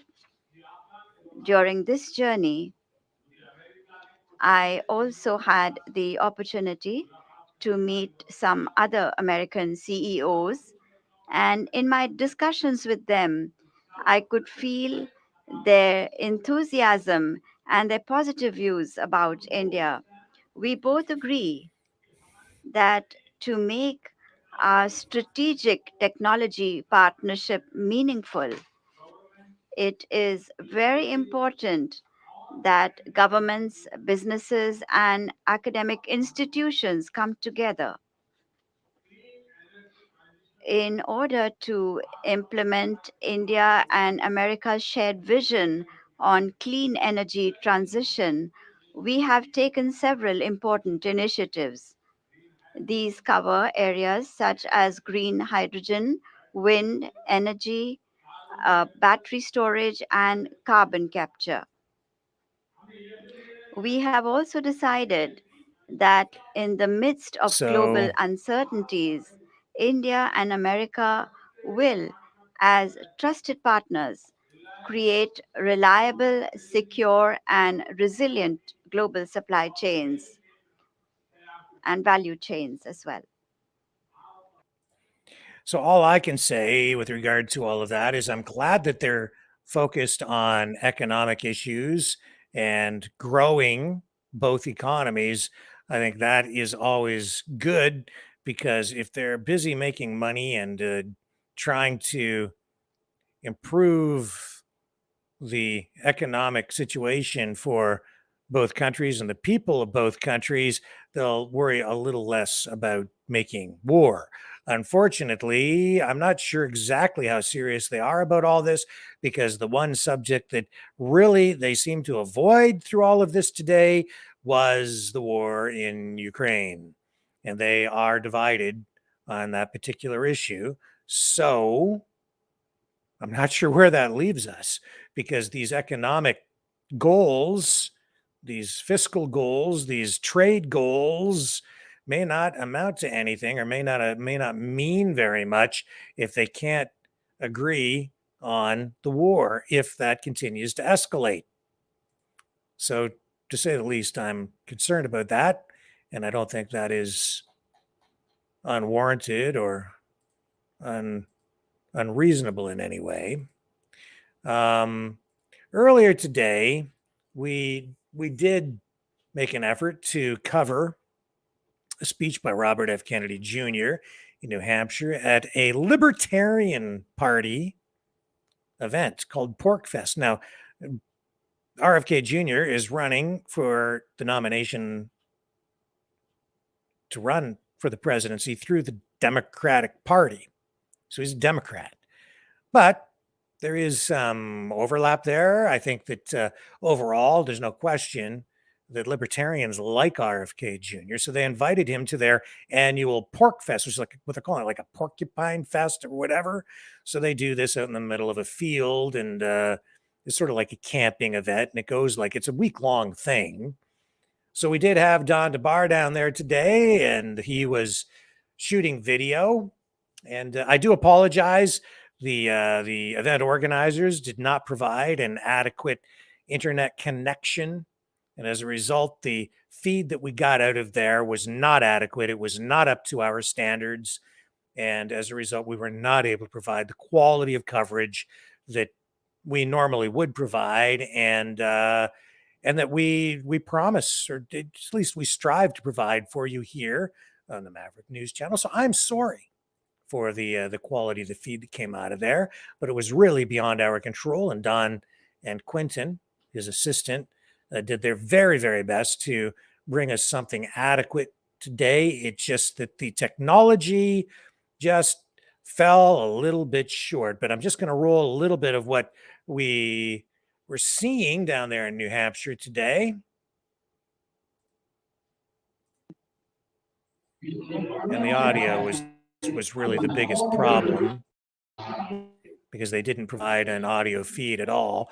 But I'll show you this video while I just speak about what happened there.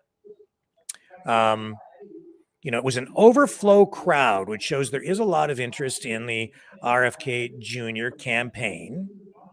Huge interest, actually. They, I guess, had about 3 times as many people outside as they had inside, and they couldn't pack them all into the venue that they had for this libertarian event. So he is a popular guy.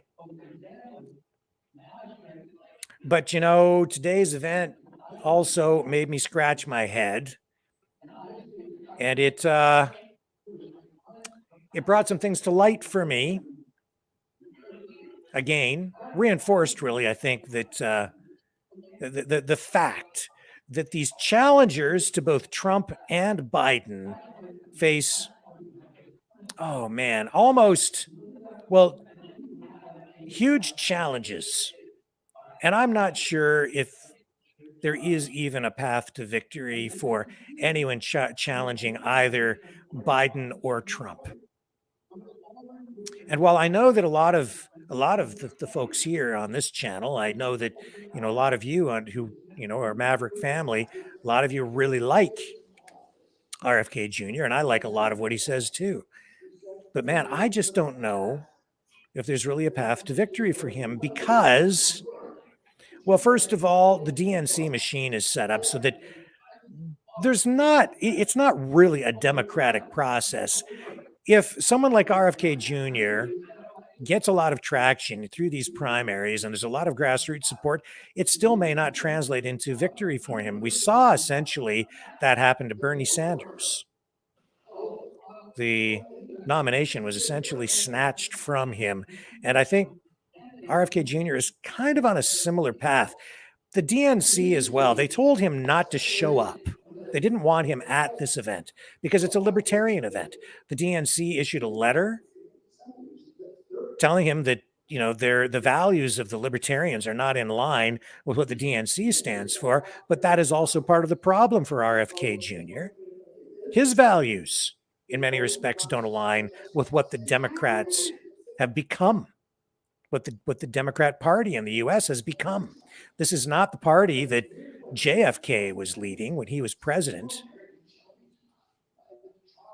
It's not the party even that RFK Jr.'s father was trying to lead when he was assassinated. The DNC has changed. It's now the party of wokeism. They are neoliberals. And so RFK Jr. is a populist candidate. He's very much, in that respect, sort of like a Trump, but not exactly the same. He's Trump with a difference. Simply because the issues, the way that he treats some of these issues, in particular, the issues of vaccines, it's different. But therein, too, lies a big challenge for RFK Jr. Mainstream media, they're not going to pay attention to him. They're trying their best to ignore him, acknowledging but not really covering.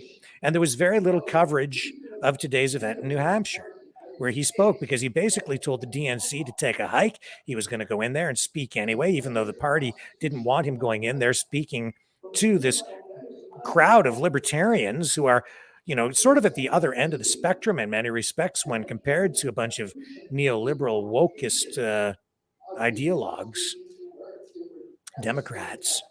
They're freedom oriented. This is sort of the freedom movement of the United States in many respects. And there's RFK Jr. speaking directly to them. But more than that, what this also illustrated was that I don't think RFK Jr. has really clued into the fact that he needs a greater presence on social media, and not just through exposure on major podcasts like the Joe Rogan Show or the Jordan Peterson's live streams, of which was, the Jordan Peterson interview was taken down by YouTube because of the insane censorship that continues on the YouTube platform. So he's going to have trouble getting his message out. But more than that, even more than that, it's pretty clear that that he does not have a proper team in place to facilitate a proper social media strategy or a social media marketing and advertising strategy at this point. So he really needs to get a better team in place on that end, because this event today, this was pretty much it. This, what you're watching right here, this was as good as it got today, and we provided it here on the Maverick News channel. But you're not going to see video of this, I don't think, anyplace else except right here tonight. And this was not adequate. The feed coming out of here was not adequate. And that's not to say I'm really directly criticizing RFK Jr. I think he's sort of doing his best here. And, I think that they'll learn as they go along and get better, but they have so much ground to make up, right? So first of all, he can't, if Joe Biden still has a pulse, I think that the DNC will just support him and hand the nomination to him because they control him. He's not a control. There are people behind the scenes controlling him, and they don't want to give that up. He's just a front man, in my view. So they're not going to want to give it up. And with the DNC rules as they are, they don't even need to, you really don't need to worry about RFK Jr. Unless something catastrophic happens to the Biden candidacy campaign and he has to drop out for some reason, or maybe he even passes away because of his age, or I don't wish that on anybody, but I mean, I'm just saying, and that would be a scenario where maybe RFK Jr. would be their only viable option because he may be, by default, the best candidate, because right now there are really only 3 people running on the DNC side. Marianne Williamson doesn't even appear to be in the running. So that would be the path forward for him to get the nomination. But short of that, I think they will deny it to him. Now, let's say he does become the nominee. The other reason he faces a huge uphill battle is that even if he does, I'm not sure that the DNC machine will be behind him. I don't think that it will be, honestly. I don't think they'll help him much. And when he goes up against Trump, if that happens, and that would be quite a matchup, the other reason he's going to have a big challenge on his hands is because Trump has a well-oiled campaign machine. I mean, when I saw what happened even during the last election, during the pandemic, there are people wondering if he would even be allowed to campaign because of the pandemic and the restrictions and the lockdowns. And do you remember how they responded and what they did? It was brilliant. What a campaign team. They took Air Force One and they started flying around the country, and they flew into airports and they set up the rallies right there outdoors at the airports. And they did so outside so that they wouldn't have to, there was a way for them to kind of get around some of the pandemic rules in various locations and jurisdictions where they were trying to prevent him from campaigning. They were using the pandemic in that respect as a political tool, a way to prevent him from holding his rallies. But there he went, That's what he did. And the people came out en masse, and he just flew right into those airports. And because he was doing it right at the airports, which was brilliant, he would just fly in, get off the plane, walk up to the stage, stand at the podium, deliver his speech, and then he'd climb back on the plane and fly to the next location. And in some cases, I think he was doing up to 3 of those rallies a day. Not only that, if you go back to 2016, do you remember how upset the DNC was after he won that election? And he won that on social media. And the reason he was able to do that is because he had a great team dealing with the management of his social media and his social media marketing. Remember the Cambridge Analytica company and the way they skimmed the data off Facebook to target specific demographics? That was a very sophisticated operation. You didn't really see that, but we learned about it afterward. And by using that data, Trump was able to leverage his campaign using social media and technology in a new way. And the DNC didn't like that at all. The government didn't like it. But the Biden campaign, the Democrats, they're doing much the same thing now. They've learned how to do it. But I can tell that the RFK Jr. campaign at this point does not have a team working at that level. They don't have the organization. They don't have the sophistication. And if he really is serious about claiming the presidency, getting himself elected, if he's really in it to win it, he's going to have to ramp it up. He's going to have to do a much better job.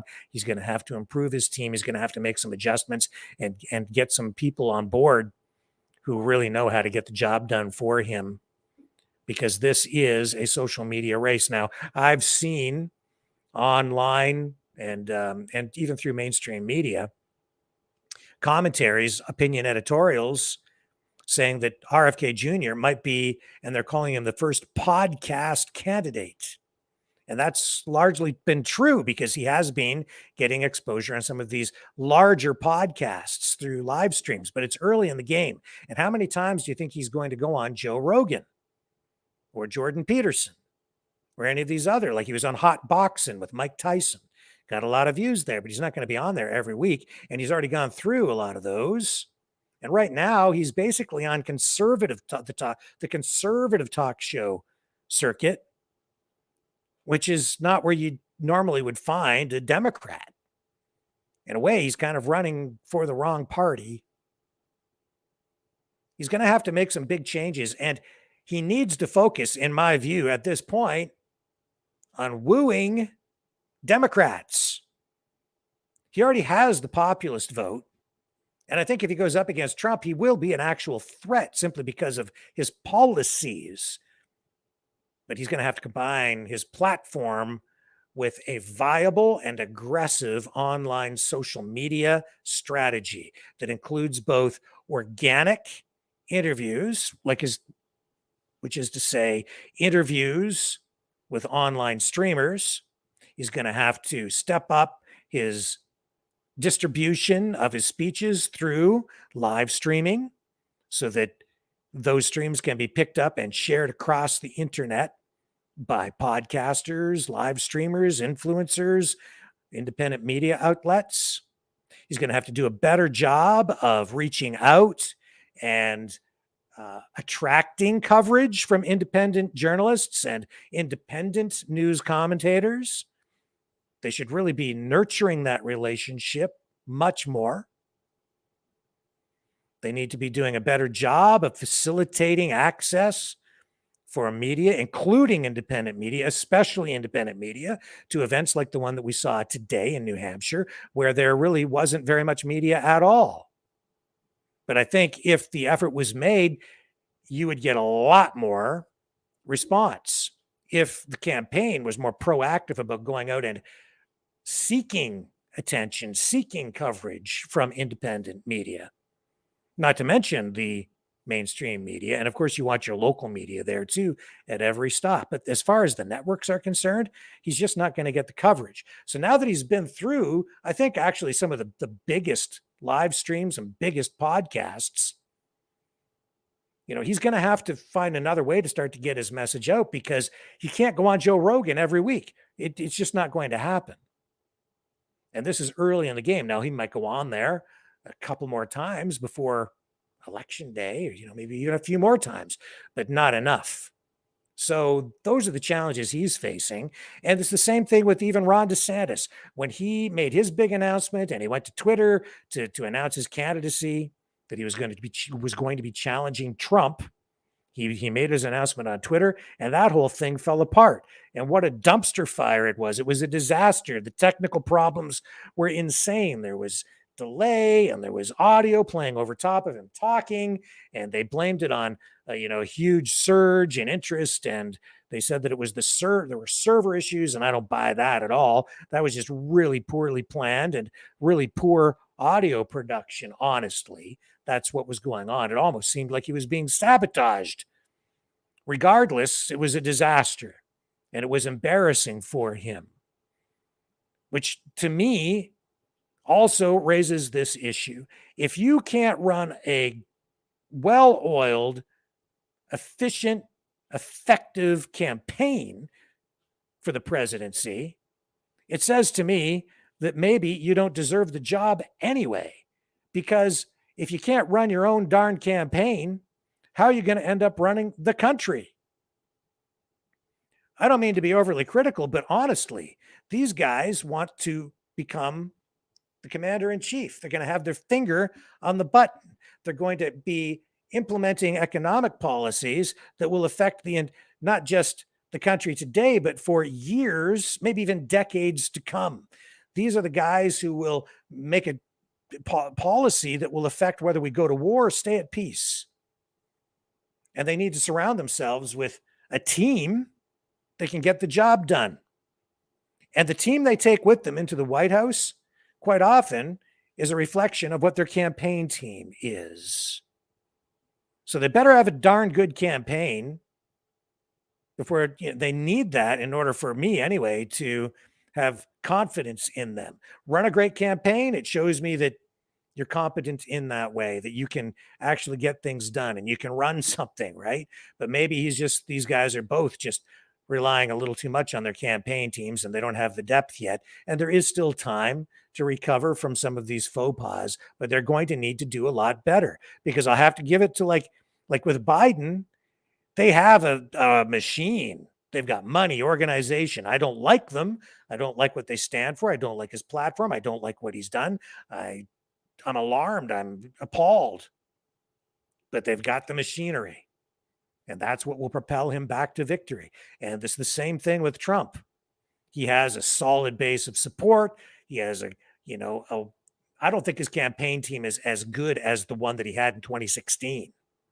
But he still has a great campaign team and a system. It's organized. He flies in. He gives these speeches, these rallies. He sucks the oxygen, not just out of the room, but the entire country. He gets all the attention focused on him, even when he's being charged with various crimes. When he's indicted, he's in court, he's in the headlines all the time. So even though they're banning him off social media, it doesn't matter, because it's all they talk about on social media. It's all they talk about in the mainstream media. He gets a ton of coverage, even though they say they hate him. They love to hate him, and they get ratings because of the guy. They don't get that with RFK Jr., not to that level, not even close. And I can see that too, just from the numbers that we're generating here. He has a long way to go. He has momentum. He's just going to have to get better organized. He needs a better team behind him. DeSantis, same thing. He needs to get it going. All these other candidates, though, I mean, these are the main players, right? These are the guys, I think, that are really in the mix. You look at the other players like the Chris Christie's, the Vivek Ramaswamy. I think that guy's dead in the water simply because of his ties to the pharmaceutical industry, and people raising alarm bells about that already. There's no way the MAGA movement is ever going to support that guy. I don't even know why he's running. You see a lot of these other candidates, and, they're just a bunch of also-rans. It's not even clear really why they're in the race in many cases. Like Mike Pence, okay, he's well-spoken. He's, very conservative-looking guy, but the base of support is not behind him. So I don't think he stands a chance. And because he's challenging Trump again, there's no love lost between the guys now. You know, I think he's done before he got started with this campaign. It would have probably been wiser to just sit this one out, wait another 4 years, and then take another run at it on the other side if Trump isn't running. You know, like just wait till the guy's done. So we'll see what happens there. I just don't know. But those are the main players. DeSantis, RFK Jr. He's in it, no question about it. And I think he's surprising some people with the strength and the momentum that he has. But he needs a better game plan. He needs a better social media plan, and not just with the live streaming. He's going to need a team around him who understands how to set up the advertising online using the sophisticated data and the lists and whatever they can skim off those social media companies, any data they have, so that they can target the voters that they need to target specifically. But even this campaign right now, RFK Jr. is generating, I think, a lot of support overall, but it's coming not so much from the DNC side or from within the party itself. It's coming from the MAGA, freedom, Republican, conservative side, with some coming from, I think, the Bernie Sanders Democrats, where he's trying to turn people into Kennedy Democrats. But those people supporting Biden, my guess is that he's not eroding any of that support there at all, because that's just a giant, powerful political machine. And it doesn't even really matter where the polling is on any of that stuff. They're just gonna jam Biden back in there if they can at all. I just don't know if he has the stamina, the resilience, the health to carry him through into the next campaign. So we'll see what happens with all of that. That's the path forward for RFK Jr. It depends on what happens with Biden. Then beyond that, we'll see. But those are just some of the observations that I made, and again, reinforced today by what I saw really happen at this event in New Hampshire. Take note. Take note. RFK campaign, folks.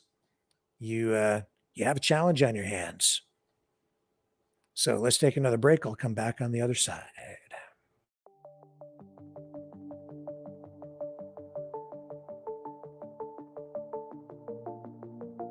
Greetings, brave Mavericks. Our quest for truth continues.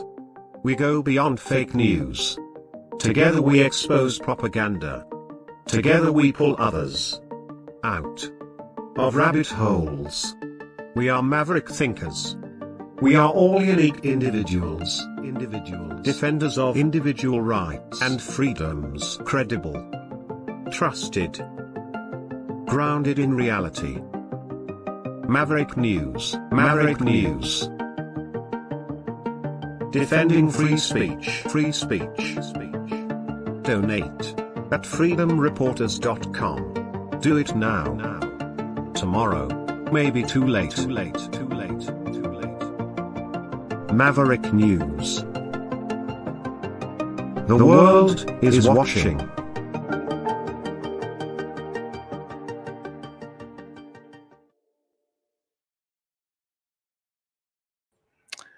So yeah, you can support the channel by donating at freedomreporters.com. Oh, hang on a second here. Let me just scroll down where I need to go. freedomreporters.com. And we do need your support. No question about that. That'll take you to the donation page. You can also support us over on Rumble through the Rumble Rants, which is the same as the Super Chats over on YouTube, but they don't allow us to do Super Chats on YouTube because we're totally demonetized. No monetization through Facebook either. You can also go to maverickdonations.com and support us over there as we continue to try to bring you coverage of things like the RFK speeches and the Canadian political scene, and support the people who support us, support the platform. And thank you to everyone who has donated recently and even before. We couldn't do this without you. The donations that you provide cover the costs associated with running the channel, because we do have software costs. We have the phone system that we use when people call in. We have the streaming software. We have the video editing software, the graphics software, the subscription packages for the streaming platforms that we have, the server space, the websites, all kinds of different expenses that you probably wouldn't even anticipate. The computers that we run here as well. There are just a myriad of expenses that you wouldn't expect would come along with running something like this, but there they are. And we're pretty darn efficient, I'll tell you that, because we certainly run all of this without any kind of budget like the CBC or CTV has, and we don't get any government money, and we don't have really any sponsorship. It's entirely supported by you guys, the Maverick family, the viewers, and I am so appreciative of the support that we have received. Thank you so much. It is right now 8:27. So what we're going to do is I'm going to put the link in the description, so you can join this conversation live right now with your webcam tonight. We'll take some comments from people. You can join the conversation, exercise your right to free speech by clicking on the link that I just put in the comments there. I'll also put it over here on Rumble in the comments section there. Let me just bring that up. And we have quite a few people watching on Rumble. If you haven't subscribed on Rumble, please consider doing that. And I'll put the link in there again one more time. Now, I've done something also a little bit different tonight. You can go to our website at mavericknews.ca. MaverickNewsChannel.com as well, but MaverickNews.ca is probably even easier. So MaverickNews.ca, I'll put that in the chat, and I'll bring up the website and I'll show you what you can do to make it very easy if you don't want to copy that URL. Here it is right here. Okay, so in order to join the show, all you have to do, here's our website, MaverickNews.ca. You go to the website and you scroll down on the main page, the front page, and just go right here. It says click and join show. Just click that right there. Just click and join the show.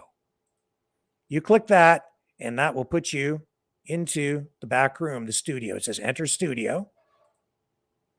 It takes you to this window after that. That will pop up, and you can see that. And then you just click on enter studio with your webcam and your microphone turned on.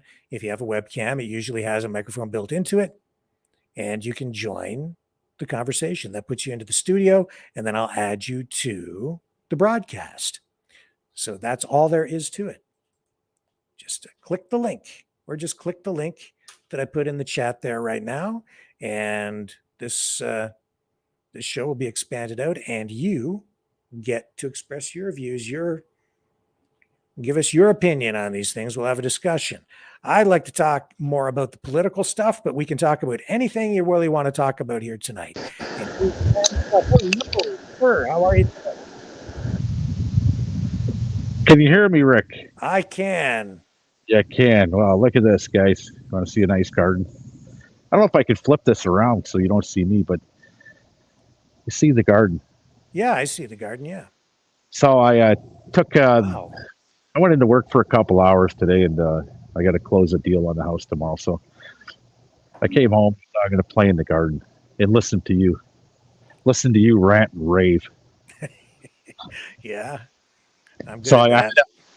had some issues going on aphids, right? So I bought some neem oil, and I was all ready to spray it, and I found a ladybug. So I'm pretty wild about that because ladybugs. I'll show you the ladybug. Let's see if you can see Mrs. Ladybug. Can you see it? Let me just see if I can make it a little bit bigger. Let's see. We'll go this. A little bit small. I'm glad you're doing this because so many people. Oh, there's one of the ladybugs. Yeah. So this eats aphids, right? And this was an infected plant that I've been spraying with H2O2, which is hydrogen peroxide, all natural. Obviously, it didn't harm my plants at all. Everything looks good. Yeah. And this is where we're at, right? So, yeah. Well, that's great because people are talking, all these days about food security, and that's what you're doing, right? You've got this garden going back there, and that helps make you more independent and less dependent on government and the system. Well, it's also it's recreational, right? Right. Soothes my mind, my body, keeps me busy. I'm not out causing trouble, or takes a lot of time. It's not. I'm not going to sit here and say it's easy, but when you got nice cabbages, okay, and cauliflower and broccoli and this and that, and then you find that there's white moss flying around, which those are cabbage caterpillars, and you got to find a organic remedy for it. Right there. Okay. Yeah. I want you to Google that name because your English is better than mine. This is a Greek word. I can't pronounce it. I got to see it. What's it say? BT. BTK, biological insecticide. Okay, read what it is. I can't see it. It's a little too blurry. Oh no. You'd have to look.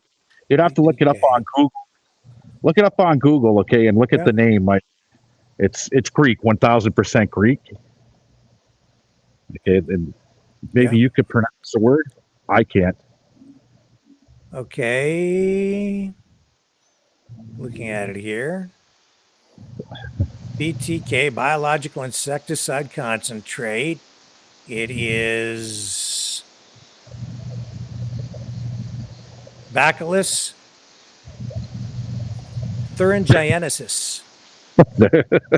Say that again. Thuringiensis. Bacillus thuringiensis. I can't pronounce it right, but that's why they go with the BTK. And it ain't the BTK killer. We know who that guy was. But tell them what it is. It's a biological, insecticide, 100% natural. The only thing that it does in your garden, it will not harm ladybugs, bees, worms. The only thing that it does is kill the caterpillars for cabbage, Brussels sprouts, broccoli, things of that nature, right? Cool. And what happens is you spray it accordingly, right? Mix it with water, put it on your plants, and once it dries, the caterpillar will eat it. Bang, see you later. Another good thing for slugs, if you're having problems with slugs, is cornmeal, because they can't digest it, right? So cornmeal. Yep. But then, since I'm going 100% organic, let's see if you can see this bag here.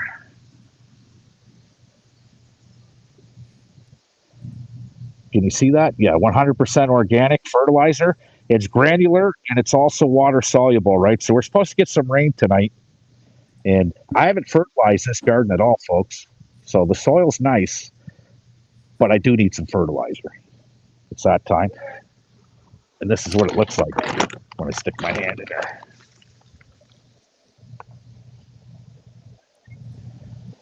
That's interesting. Right, and you do this. It's just very powdery and brown. Right.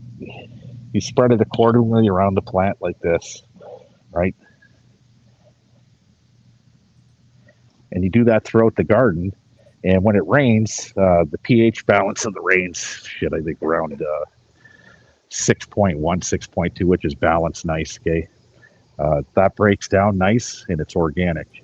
So every time that it rains, I'm getting food to my plants. And it's organic, right? So I don't have to go with 20-20-20 or Miracle Grow or any of that crap, right? Right. Yeah, I just put Fred the Freedom Fish up there too for a second. I wonder if he would have survived the sub. Oh, Fred, too deep. No, too much pressure even for him down there. Really? No way he could survive that. No way. You know, I feel really sorry for the kid, the 19-year-old kid. Okay, and you see a lot of shit on social media, people joking, and I'm part of it too. I play a big part. But the reality is, what business do we have down there? You know, it's a maritime sacred ground. Okay, what's next? Digging up graveyards? Mm. Right? Yeah. Well, it's a dangerous thing they were doing. You know, I don't think people fully appreciated. They obviously didn't take, even the people who designed that vessel and were operating it didn't take safety seriously enough, because it's gone. Well, I watched, I think it was CTV, an interview on, I caught it on YouTube last night, of a reporter, the first reporter that went down, okay, ever. And you'd have to look this up. And they had an issue. When they got up to the props of the Titanic, they were so big, right? The current pushed that rover, okay, into the props. And they got stuck down there. He thought he was going to die. They were stuck for an hour and a half before they could break loose. Yeah. And I saw that interview last night. So I don't know. You play stupid games, you get stupid rewards, right? At the end of the day. Yeah. You know? Is it worth your life to, or even No. risking your life to go down there to see that? Not for Why? me. Not for me. I don't get it. I don't. Sorry, you froze up there, Leo. Okay. For what? Because you got millions of dollars and you made it to the top of Mount Everest, or even Elon Musk, we're going to Mars. Well, I'll tell you, I won't be going to Mars. Okay. No. If you can't make it to the bottom of the ocean, okay, what business do you have on Mars?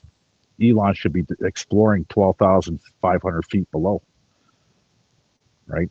Yeah, I'm not going to Mars either, man. I'm going to stay right here. Right here, man. I think that's crazy. If I can't grow plants like this on Mars, I got no business on Mars, right? Yeah. Yep. We have to make the most of what we have right here, man. Like, and if they can terraform Mars, I think that we can solve the problems here too. I think so.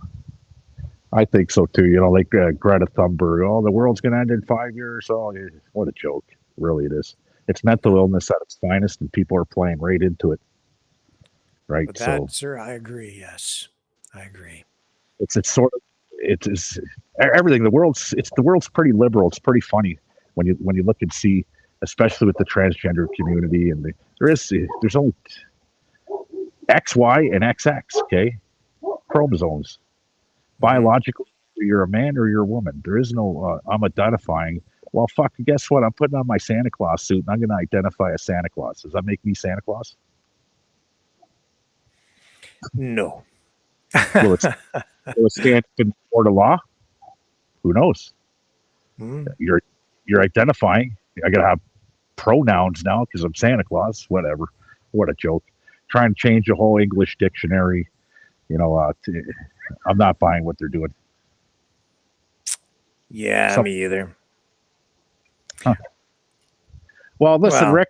Yeah. My phone's dying. Okay, I got less than 7% left, and I think somebody's here to come take a look at my garden. Okay, well, thank you, Leo, for sharing that with us. It's been a pleasure, sir, as always. For sure. Well, I'll bring you guys back on, show you the results after we get the rainstorm and the fertilizer, show you how it works. I'm impressed already, and I'm looking forward to that. Thank you, Leo. Thank you. All right, take care. All right, folks, that gets us to 8:39. And actually, what we're going to do now is we're going to wrap it up again tonight on a strong note there with that visit from Leo and his garden. I've been looking forward to seeing more from his garden because I know a lot of you are very interested in food security and growing your own foods and organic gardening, right? So that's a big part of what people in the freedom movement, people on the freedom side of things, you know, there's a lot of interest in that. So I'm grateful to him for sharing that information with us.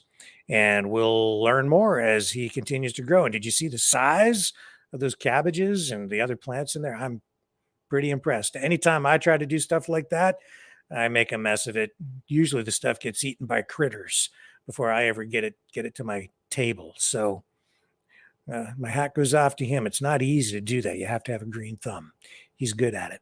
So I will be back tomorrow night, folks, at 6 p.m. Eastern Standard Time, right here on the Maverick News Channel, where we have the antivirus programs for your mind. Catch you tomorrow on the flip side.